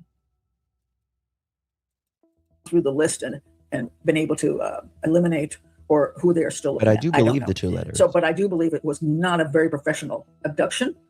The kidnapping was just poorly done, shall we say. However, there's some interesting aspects to it, and the ransom notes are it. So let's go to the ransom notes. All right. I want to see what that says on this. Weird ransom notes. All right. So now that we have them, let's take a look at them. All right. So we have this first one, which is the one that asks for the money. Hello, Savannah. We have your mother, Nancy. She is safe but scared. She will be held for ransom, and once payment is received, will be released unharmed. We will be holding her for a maximum of 7 days. You will need to send Bitcoin in the amount of 4 million USD before 5 p.m. on Thursday the 5th. If payment is not received, the ransom will be increased to 6 million USD, which will need to be paid by 5 p.m. on Monday the 9th. just want to stop there. Okay, we're going to increase it $1 million if you don't for the turn get it up. done in time. That is just Appreciate not you very much. Thank you. a professional ransom person. I mean, a professional kidnapper. You give a date, you give an amount, and then that's it. Let's see. Once payment is received to the Bitcoin address below, she will be released within 12 hours. See, I don't know, Michelle, because this guy was there on the 11th. He was the one, and the Pima County, they say that he was the one scoping the place out in the days prior. Thank you, Deb, for the jamming. We be jamming. Thank you, darling. Appreciate you. Very kind. I don't think anyone has come close to the truth. When the real truth comes out, there will be a lot of surprises, people. I think we're all going to be surprised. Yeah. I would like to know how it was accidentally posted on the internet, this ransom letter. What do you mean accidentally posted? What do you mean accidentally posted? Thank you, Horsey. Thank you for the marshmallow. Appreciate you. Deposit to a safe drop off location back in Tucson. I find back in Tucson interesting because they're indicating she's not in Tucson at that point in time. Sweet. If payment is not received by the last deadline on Monday the 9th at 5 p.m., she will be killed. Your mother is aware of this, and her life is in your hands. It is in the best interest of everyone to have this. Yeah, it absolutely was. It was like it had already been written, and they're clearly not good at math, because the letters, the way that they announce the days, they go over a day with the dates. So they're clearly didn't think the letter through. Completed as soon as possible. In the best interest of everyone. That's a nice way to say that. All right. You will not be able to contact me from here on out. There will be no negotiation. Okay. But you already negotiated like 2 different dates to give the ransom. Yeah. They already, yeah, and that's exactly right. They negotiated 2 different times. If you don't do if you don't give us the 4 million, it's going to go to 6 million with a second date. Do not play games. Law enforcement will not be able to help you. All right. That's the first one. And I want to talk about that before we get to the second one. So they put this out here for the purposes, law enforcement, that somebody might recognize this style of writing. And I'm going to tell you, nobody's going to recognize the style of writing. Why do I say this? Because I believe that's the style of writing that the person normally uses. I believe it went through something like Google Translate or just AI of some sort. I think it could have went through a translate. I do not think it went through AI. And I'll tell you why I don't think it went through AI is because one of the words is misspelled. What word was it? There was a word misspelled. They used several times. And then one of the times it was misspelled. Received. Was it received? It was received. Okay. Received was in the note several times. And then one time received is spelled wrong. So I actually, now that I'm thinking of it, I don't even think it went through a translation. Because the translation, I guess it could have, and they typed it out, but you would think they would just copy and paste it. And if it went through an AI or a translation, then it wouldn't be misspelled.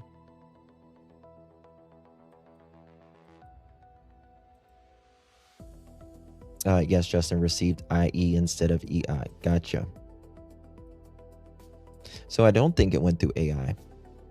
And I'm not really sure about the translation either now, thinking about it. Just my opinion. Or like change whatever I'm putting in here to something different. So I cannot be recognized. It's a pretty simple thing to do. And if this person is already on the internet and asking for Bitcoin, I'm pretty sure that they know how to change their style of writing. So who would be behind changing their style of writing? So let's look at this just for the sake of it. And one of the things I want to point out is when you are investigating a case, They're the same you will person. look at different possibilities. It doesn't mean they're legitimate. Just that you might see one thing that stands out and you go, what about that? So because you're a good investigator, you will investigate it. But unlike people on the internet who take one thing and say, oh my God, therefore we must go after this particular person or this particular community, that is unacceptable. And people do not seem to understand that. I've got it sped up a little bit. I'm going to give you just 4 examples of possibilities. All right. One possibility is that the person doesn't speak regular English, that they come from another country originally, and that their English. I do think, again, a couple things that there's 3 things that make me think this person is not, you know, a Jeff Smith. A, the names that they were looking for at the Pew Pew store, right? B, just his general looks that we can see of him. And what was my third one?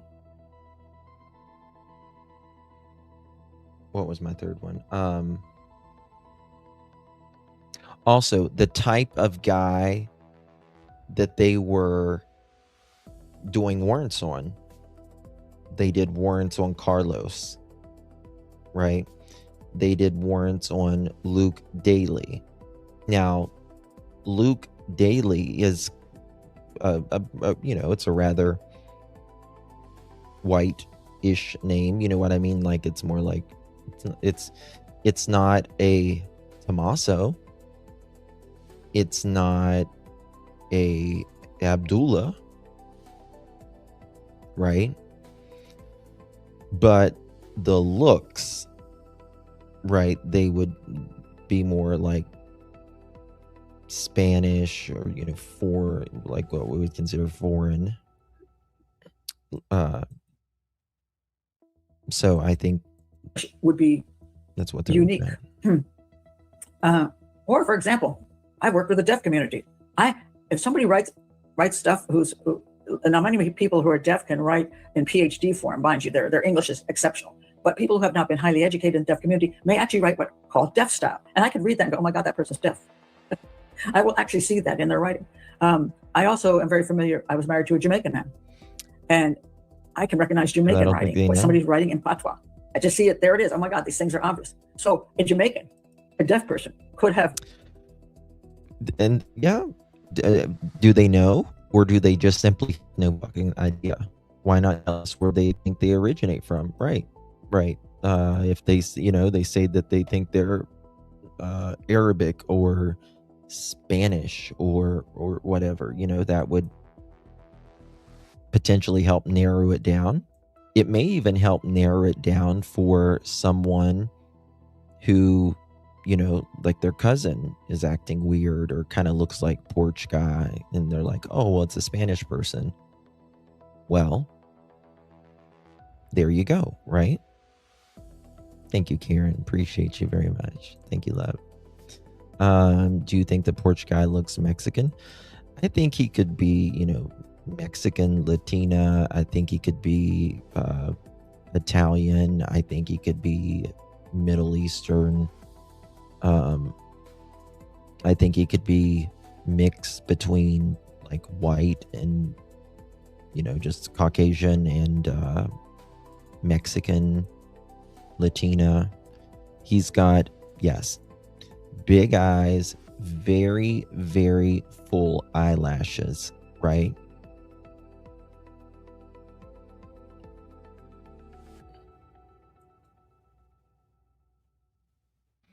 I don't know. He was certainly there on the 11th, right? What did he take? I don't know. You know, was it a kind of a dry run to see, you know, I'm going to go left, am I going to go right? Which way am I going to go? You know, I don't think it's mascara. I don't think he's a girly boy like me. You know, I think he just has very thick, very, like coarse, like, eyelashes. Most of us, almost like false eyelashes. Like me, I have, what do they call it? Baby fine hair, right? My hair was like a powder puff. It dries in 3 seconds. My, just like really soft. But like my kids, they have Hawaiian and Middle Eastern and all that in them, and they have very thick hair, very beautiful eyebrows, very big eyes, very long eyelashes, and so I think it's something like that. Behavior is usually more informative than appearance. What did the person actually do and when? Yeah. I've got her sped up a little bit, LS. The long eyelashes could also be a cover-up. See, I don't think it is. I really don't think it is. I think this person, I mean, it could be. Anything is possible. But I feel like this is his natural eyes. I feel like what he's got covered up is his. I think he's got a big nose. I think it kind of points down more here, and I think his nostrils go up a little bit.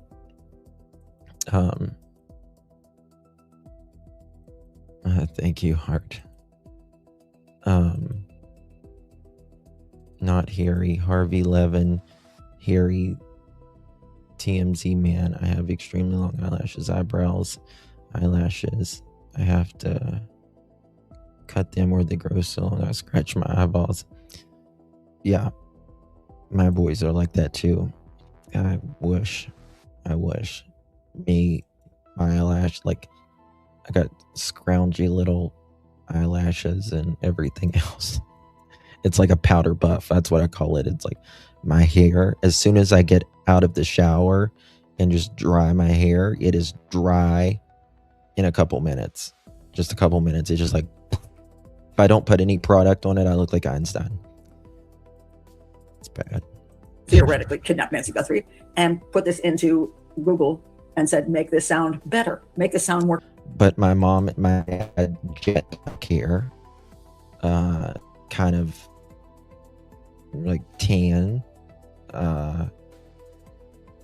Mom has dark hair, tan.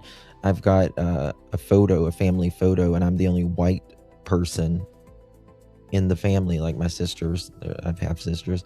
They're like kind of olive, dark hair, and me, I seriously look like the adopted child, because I was just like a Marilyn Monroe white and platinum blonde. I'm like corporate. Make this sound whatever, and they could change up their writing, and you would have no clue that they were deaf or Jamaican. Now, mind you, I don't think a deaf or Jamaican person was probably involved in this crime, just because of the logistics and the location. But hey, we never know.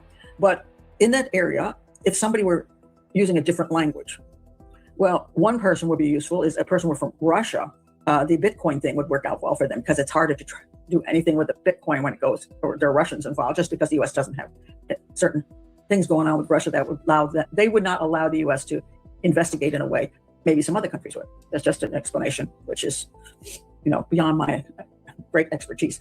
But let's say there was a Russian guy, he could take his Russian language and put it into Google Translate and come. Something. What kind of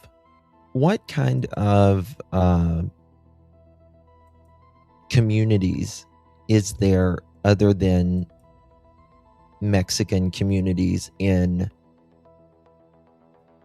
specifically Arizona and specifically Tucson, right? Is there a big,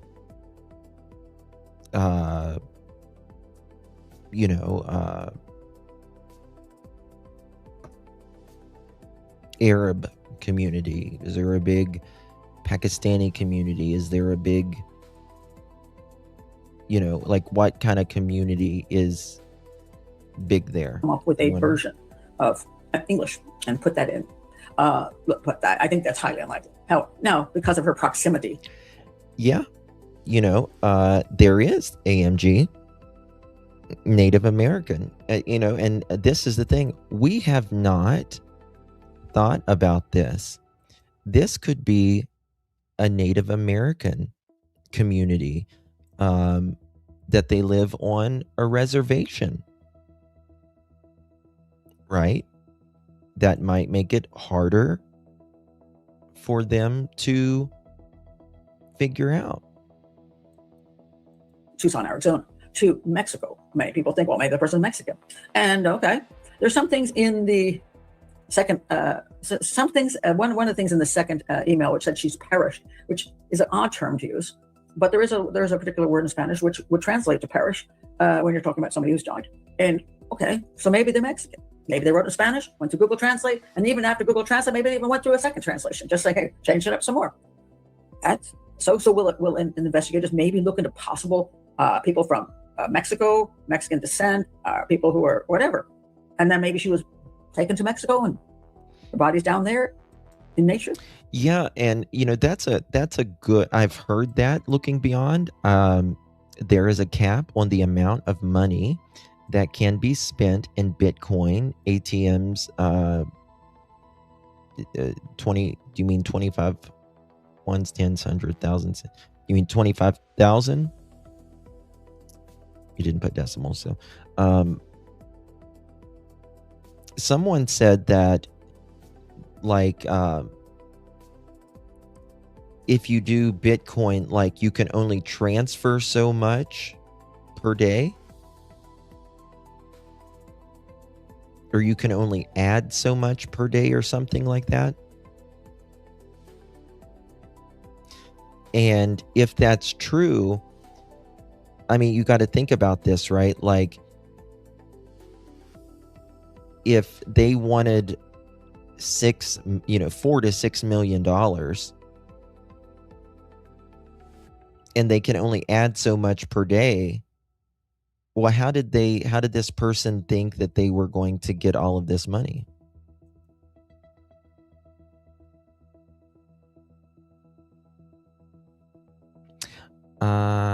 It was very quiet.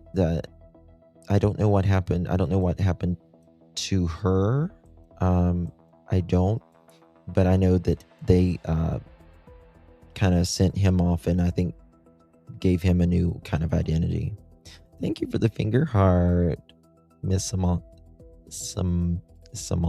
Thank you so much. Appreciate you very. I hope I probably butchered that. I'm so sorry. Thank you so much for your support. I really do appreciate you. There is a limit on how much you can put in.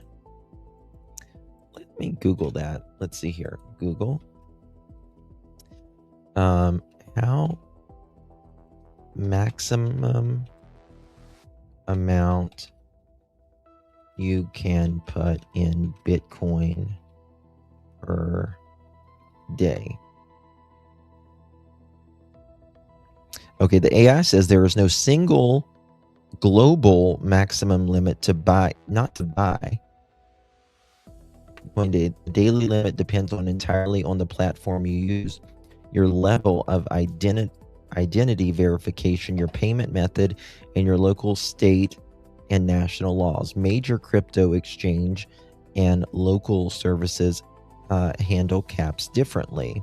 Crypto exchange, Coinbase, Kraken, Binance, fully verified accounts using wire transfers often have high or virtually unlimited daily deposit caps, while debit cards or ACH purchases are usually restricted to smaller amounts ranging from $2,500 to $50,000 per day. Bitcoin ATMs Rocket Coin, CoinMe, Bitcoin deposits, daily purchase caps typically range from 1,000 to 25,000 per day, and many states enforce lower strict maximums, such as 1 to 2,000 for unverified or new users to prevent fraud. New accounts versus veteran users. Brand new accounts usually start with low daily buy limits, $500 to $2,000, until you submit official government identifications and address proof.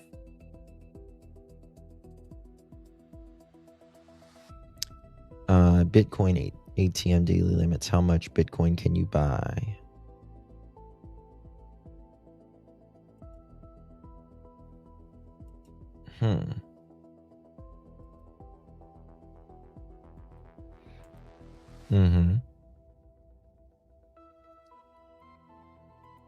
Oh, really? I can look into it. See if I can find anything on that. You know, possibly. Should they look at it? Absolutely. Does it mean that the letter writer is Mexican? No. Here's another thing. Could the letter writer be from India? Well, there's a reasonable Indian population at the university nearby. And I note that it says here, hello, Savannah, which is a kind of unusual thing to start a letter with, especially to somebody who, kidnapped their mother. Hello is kind of odd. But if you've ever gotten a lot of scam emails from I don't know, is that Bitcoin amount worldwide? I mean, Bitcoin is worldwide, but it depends on like your state and local, from what I understand. Does it mention transferring it to a different account? How much can you transfer to Bitcoin per day?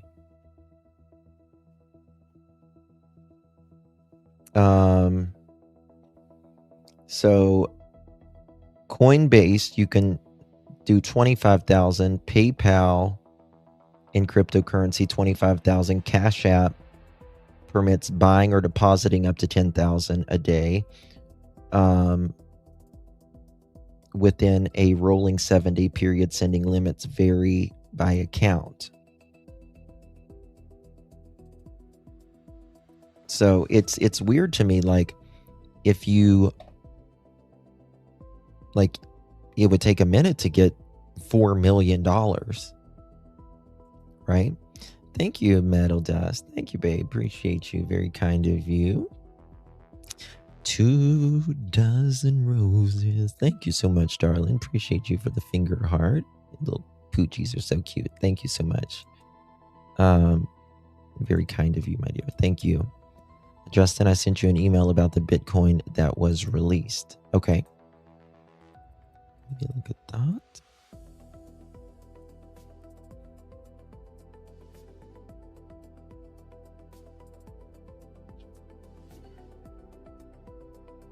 Where did you get that at? What is that? What is that, Justin? I sent you about the Bitcoin that was... This was released for this case?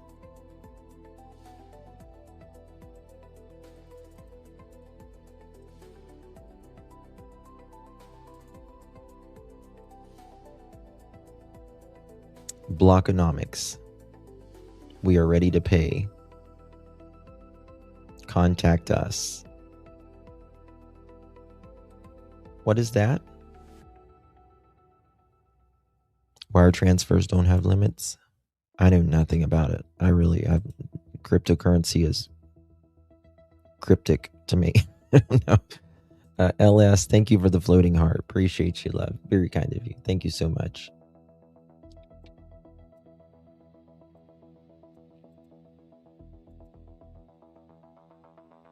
But what is this? Well, I mean, okay, what is blockonomics? I don't know. If they're talking about millions in Bitcoin, the bigger question is, where did the money come from in the first place? Well, it would come from Savannah.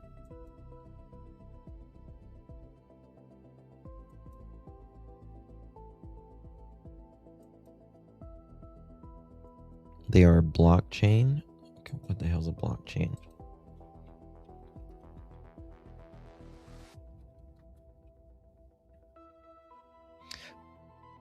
Blockchain is a shared digital record book that saves data across many computers using decentralization, blocks, and consensus to keep information safe.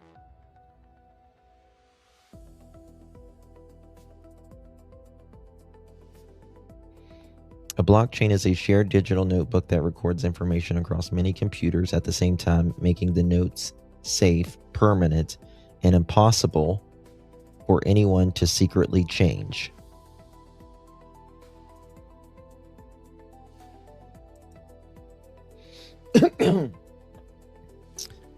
How it works. Like a game of pass the note. The page, when you write down new info, like who sent money to whom, that info goes onto a single page or block. The glue, the chain, when a page fills it up, it gets locked and glued to a page before it with a special computer code, creating a strong chain of pages, the copies distributed. Instead of keeping the notebook in one office or banks, thousands of identical copies sit on computers all over the world. Why people use it? No boss needed. No single person, company, or bank is in charge. The group of computers work together to check and agree on the rules. No cheating. If someone tries to erase or change a past note on their computer, all or the other computers look at their copies, see it doesn't match, and block the fake change. Total honesty. Everyone can see the history of notes from start to finish, which builds trust without needing a middleman.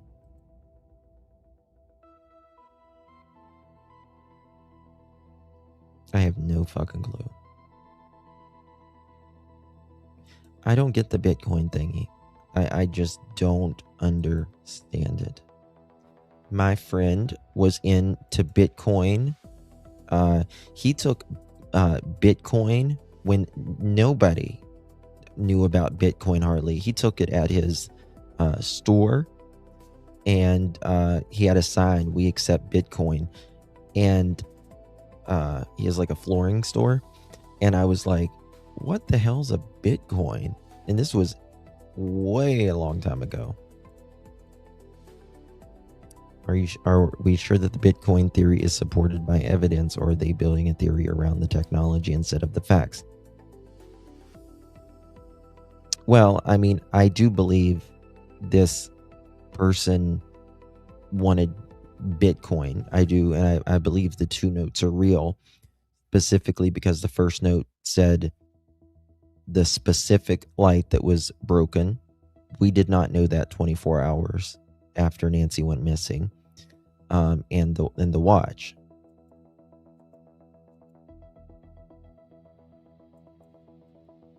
So, I mean, and also I feel like younger people are more into the cryptocurrency stuff.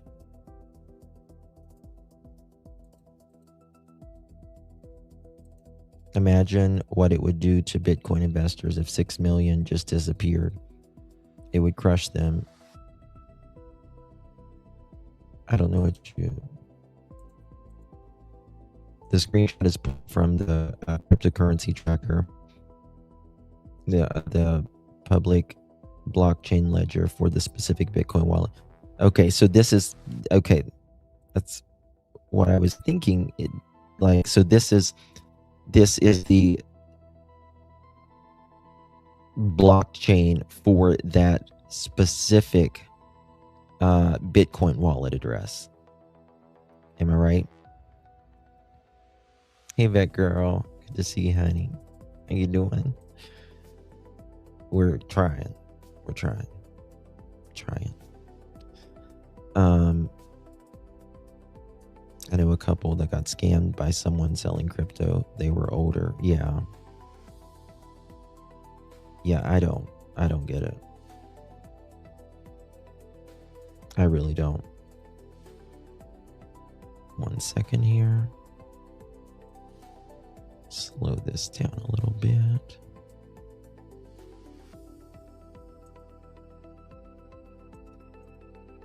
People from India, it starts out with hello dear. You see hello dear, click off. Okay, so that's interesting. There's also some other things in this language here that make me, because I spent a lot of time in India, make me say, hey, it's kind of Indian-ish. It would be. And I think so okay, too. so as a profile, I can get very excited and say, all right, maybe this person's from India. And where's the wall? So that makes me wonder, right? I mean, I just don't think you can transfer 4 to 6 million in Bitcoin. Did they really think this through? They had a maximum of 7 days. Well, that would be very hard to do, right? Unless they know Savannah or one of the family members are already into Bitcoin, right? If one of, let's say that they knew, someone is into Bitcoin already, and they had that much in their wallet, their crypto wallet. If that really is the blockchain for the wallet, investigators should be able to trace where the funds moved, even if they can't immediately identify the owner. You would think. Walmart. And what's near the Walmart? Oh, look, there's a seafood water, which is like their place where they worship. And look, there's a Punjabi restaurant. Very close. Could the person be from the university and be in this community and write this letter? Well, sure. Should investigators investigate? A possibility? Sure. But should people from the internet going crazy and start being obnoxious as hell, saying, oh my God, this guy. Yeah, we just checked this guy's that. a Sikh? No, because there's not evidence of that. It's interesting, Yeah. but there's no proof of that. Because again, we could take the same thing. We could have a person who's totally 100% American, born in America. Thank you, Don. Thank you so much for becoming a member, renewing your membership, my dear. Appreciate you very, very much. Really appreciate you. A blockchain record can verify transaction, but does not automatically verify the story behind them. Yeah.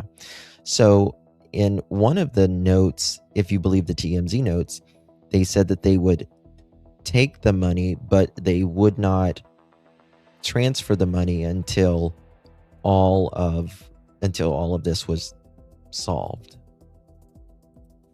Because if they transferred it in a bank account, they're immediately going to be able to find that. Caucasian who just wanted to disguise their writing and threw it in there, and that's what they came up with. So the police have no clue the nationality or the culture. So AMG, Chris McDonough and Kieran, AMG says, one of the YouTube live streamers should check the Circle K gas station Bitcoin machine near Nancy's house to see if it was possible to set up a Bitcoin account there and how easy it is. They did check that, but it seemed to look like a normal ATM. It didn't say anything about cryptocurrency or anything from what I understand. Or the race or anything of the letter writer at this point in time. The problem with them putting this out here is that nobody else is going to really have any idea either. I mean, I've thrown out a bunch of stuff, which is probably fairly, well, okay, you could investigate it, but is it highly useful? Not necessarily. Now, when we go back to the Unabomber, when those communications were put out, it was finally the best thing they did, because he was prior to times where you could change up anything. And his brother read that and said, no, that's my brother. $250 was ridiculous. It was great. And I think they should have done the same thing with the DC snipers, because I would have recognized the Jamaican writing. But in this case, with this day and age, and this person's already very adept with using computers, I don't think it's going to do a crap load of good, personally. And the other thing that's very interesting about this is both of these ransom notes came from the same IP address. Now, what does that mean? Well, if you're going to send ransom notes, you really don't want to be caught. So my belief is, they had to use a VPN. I have a VPN. I use ExpressVPN. I'm not Yeah. pushing them. I'm what I not thought, advertising for them, but that's what I use. And I use it because I use a VPN as well. As creators, you definitely need to use a VPN. But there was no Bitcoin, I think, at that ATM as well. But seemingly they used probably a VPN. On top of that, this was also encrypted. The tip page is completely encrypted. VPNs are a must. I agree. After it's in Bitcoin, they can buy all different crypto, so it starts getting harder to track. They can make all kinds of transfers, different accounts also. Yeah, if they keep it in crypto, but if that transfers to a bank account, they can find it.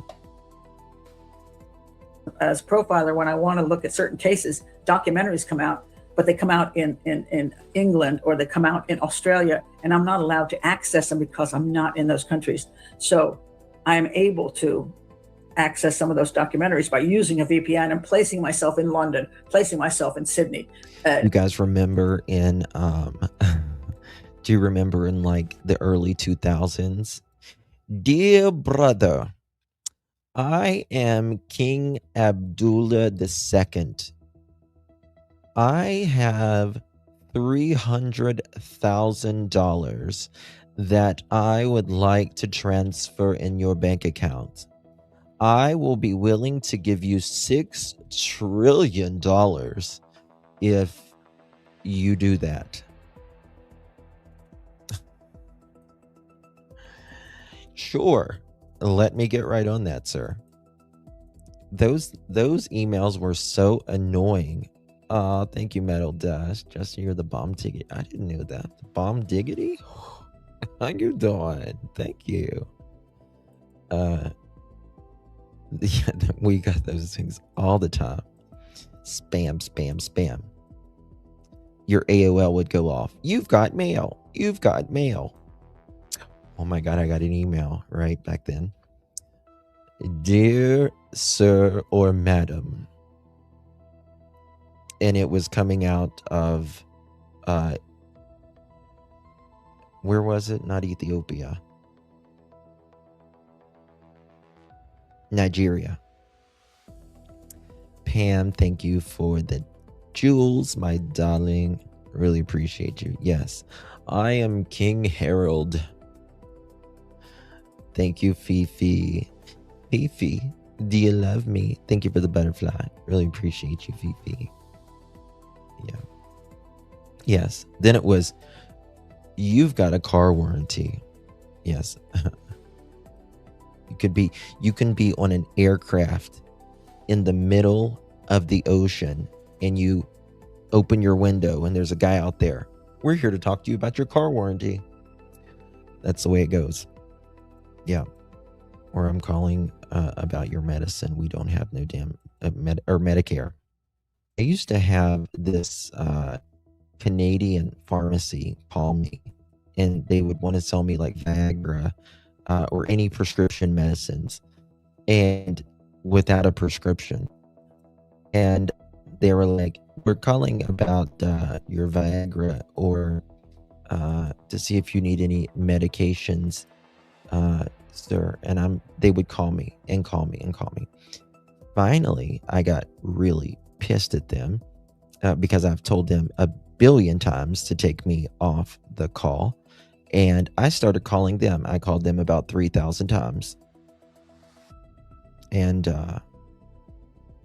they stopped calling after that. Did you see that crime documentary? The girlfriend thought she was getting money from some Nigerian guy, from the boyfriend that she unalived. And the boyfriend went to the airport to meet the Nigerian. God, no.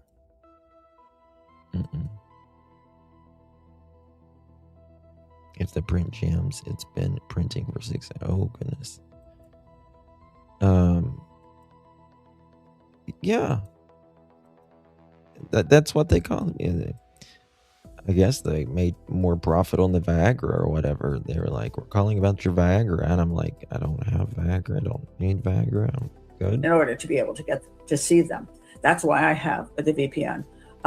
But what I normally do is I don't usually keep the VPN on. Now, some people always have a VPN on because it protects them more, from more scammers and things like that, people getting hold of your information. They use it for protection. I never really worry about that.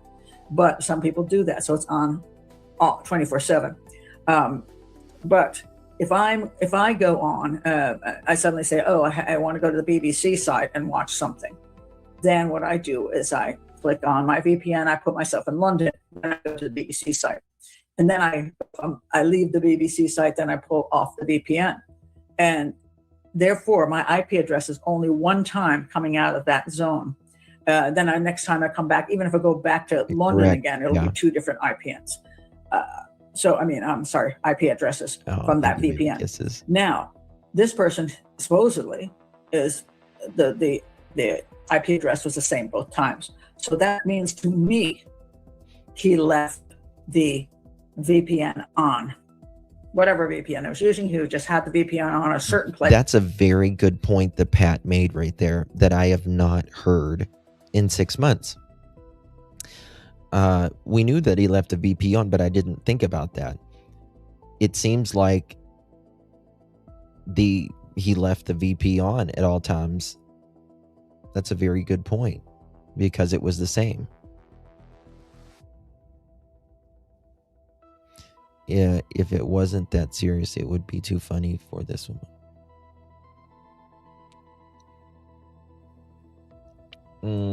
Yes, I work for one of those pharmacies, Justin. They sell Canadian pharmaceuticals to Americans, but I didn't do cold pills. I would refill clients lots of Viagra and BP. That's crazy. I would say learn from the stock market first by putting a few dollars and learn. Just go to a platform and do yourself. Then it's easier to learn about crypto, in my opinion. Yeah, because you can do like crypto through PayPal as well and Cash App, can't you? Kelly, that's what it takes care of mine. It's a computer. That probably was not going to be useful. In other words, it wasn't a local thing probably. It was probably out of some other country because it's so simple to do. I don't think this guy was any big. They could have been, and like my VPN, I can select my favorite cities of wherever in the world. So I can select, to my favorite cities I can disconnect or whatever as well. But crypto is easy to cash in and out. It's more like a savings account with a gamble. Big genius, because I don't even think he understood how he's going to get the Bitcoin. Well, but the thing that I don't get is like the mining, like how they mine these coins or whatever. I don't understand that stuff. How can they trace or find fraud in the government? But they can't trace. Yeah. You get an email if you buy crypto and someone goes into your account. They ask you, have you just logged in? Mining is completely different. Yeah, I know, like they said, like you could get a computer and like stash it in your closet and keep it going like 24 hours a day and mine so much money. I can explain BTC mining, but hard. Yeah, there's no money. It's digital money. It's weird to me.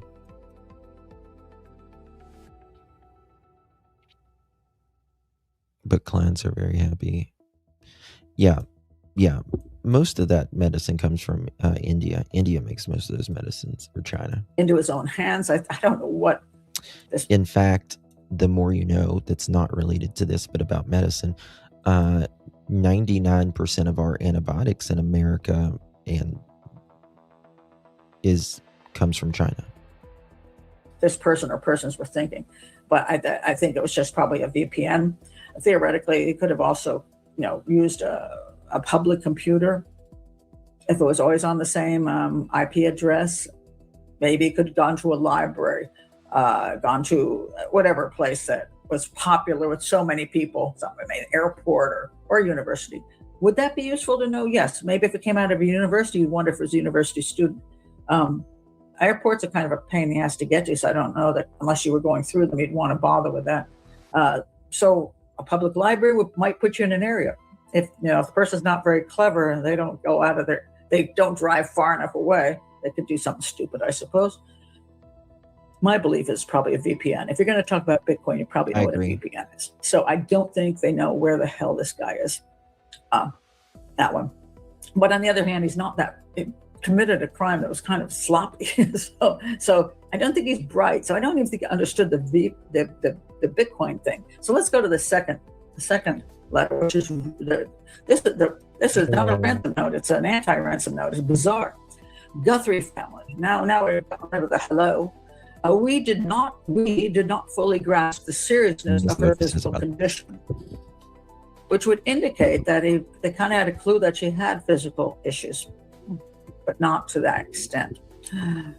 We never intended to hurt her. So now we were talking about how this, what are you expecting from an 84-year-old? You wasn't, we thought we didn't think she was that delicate, if you will. But how does this say? We did not fully grasp the seriousness of her physical condition. We never intended to hurt her. That was not our intention. She perished shortly after she was taken. We believe it was heart-related. She is buried in nature now. Now, obviously, they would know she had a pacemaker, defibrillator, because you can see it.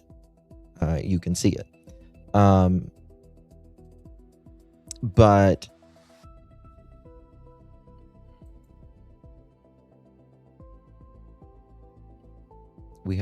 we did not fully grasp the seriousness of her physical condition.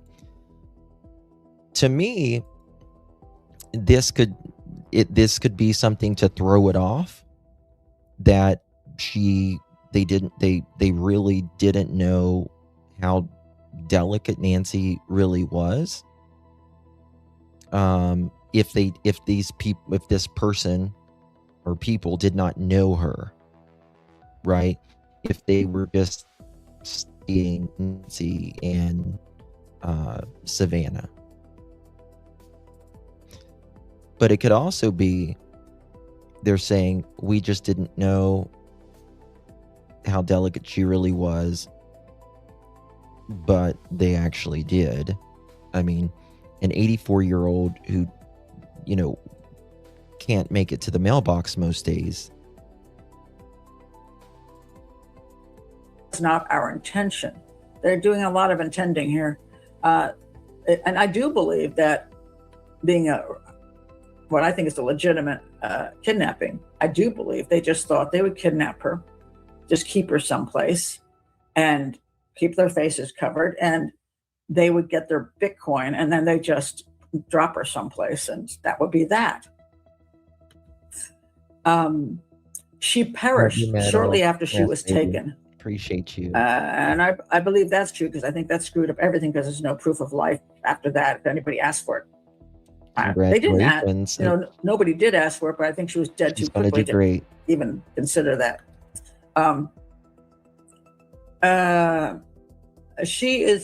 We believe it was heart related. So they're trying to say we didn't kill her. We didn't harm her in any way. All we did was remove her from the house.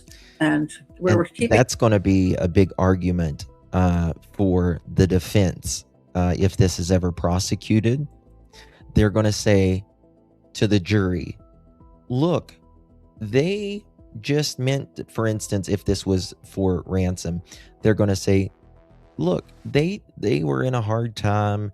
They were just trying to get money.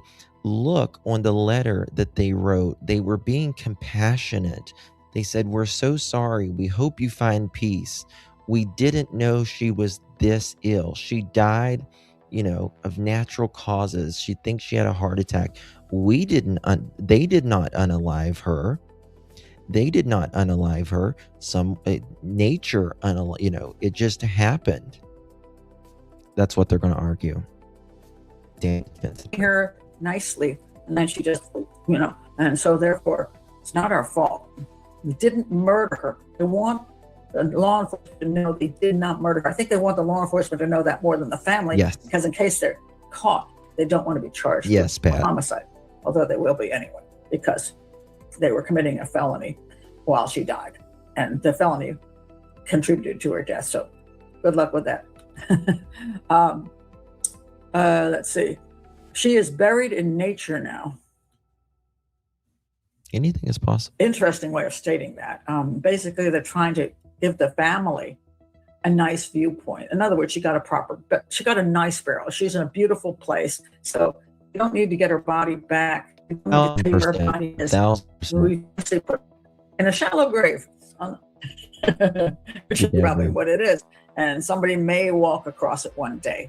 A hiker, a dog walker, a hunter may trip over a body one day, because probably they didn't put that much effort into it, but they probably did put her in nature. And let's see what else we have here. Nothing you could have done could have changed the outcome. We want your family to know this and hope you can all find peace. We are truly sorry. Now, that is the weirdest darn thing ever, because psychopathic criminals who kidnap a woman like Nancy Guthrie, a peaceful, happy, older woman. I won't say elderly because I'm closing in. To do that kind of thing, it's pretty. You think that's kind of psychopathic? And if you're willing to do that, do you really give a crap that she died? Do you really give a crap that her family is suffering? You don't give a damn. Probably not. But they, give a damn about within you. a few days, they apologize to the family, which is bizarre. Then this makes a lot of people think, oh my God, that means that her own family's involved with it. And maybe one of the family is basically confessing to the other part of the family,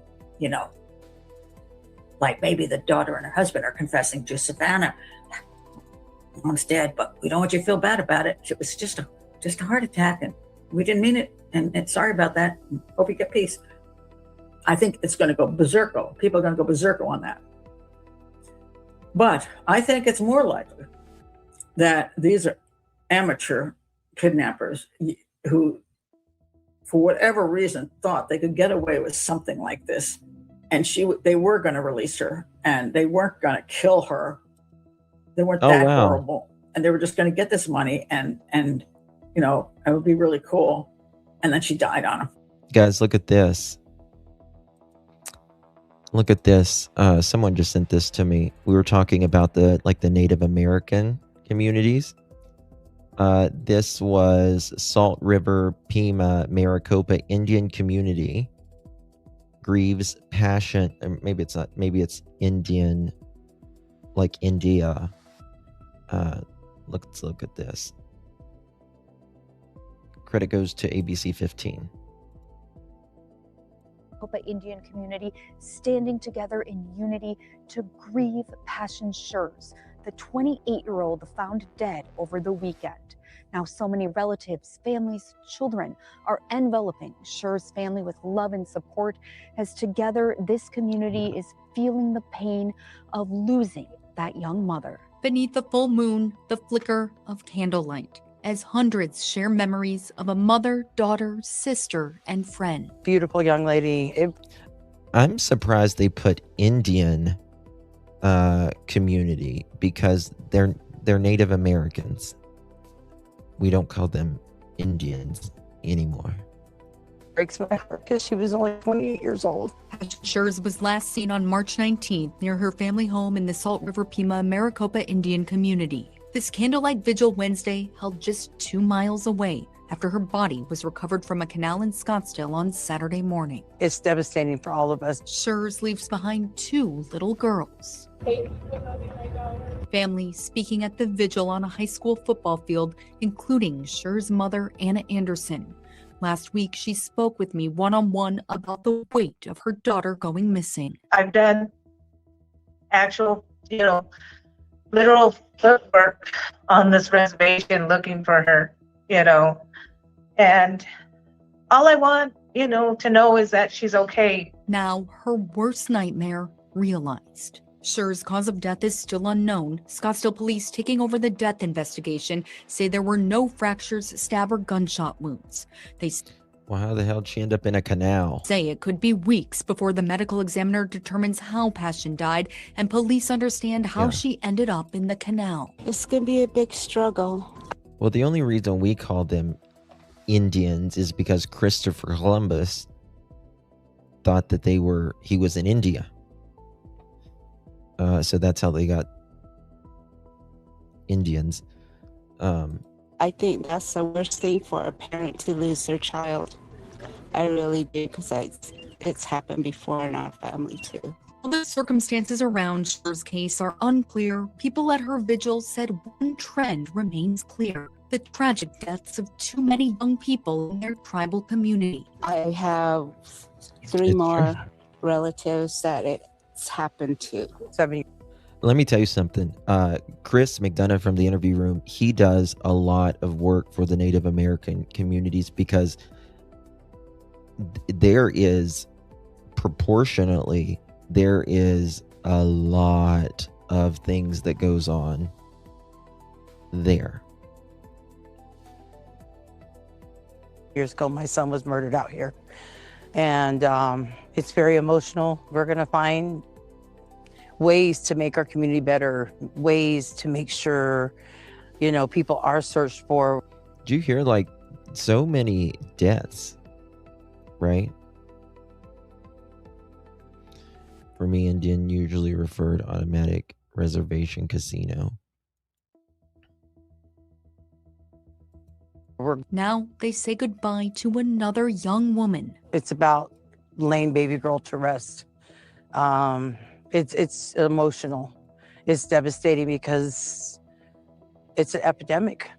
It's a crisis that we have out here. Waiting for answers. For ABC 15 Arizona, I'm Jane Caffrey. Yeah. So this poor girl, there's a lot of things that happens on those reservations. A lot of things. So yeah, it's craziness. All right, guys, thank you all so much for joining me. I told you it was going to be a long one. There seems to be so many deaths this year all over. It seems crazier than past years, maybe because newer events stick out more. I don't think it's any different, in my opinion, but what about the highway where all the Native American girls go missing? The Trail of Tears? Yeah.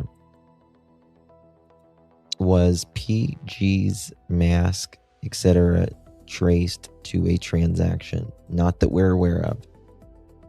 FY. Nope. I'm sure that they're working on that, but not that we're aware of. So, all right, guys. Yes, there's bad traffic, but yes, there's a lot of things that goes on there, for sure.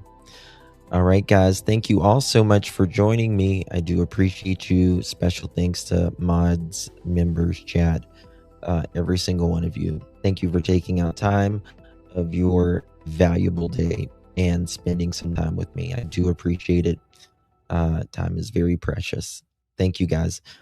Take good care of yourself. Hug your loved ones. You only get so many trips around the sun. Good night. God bless.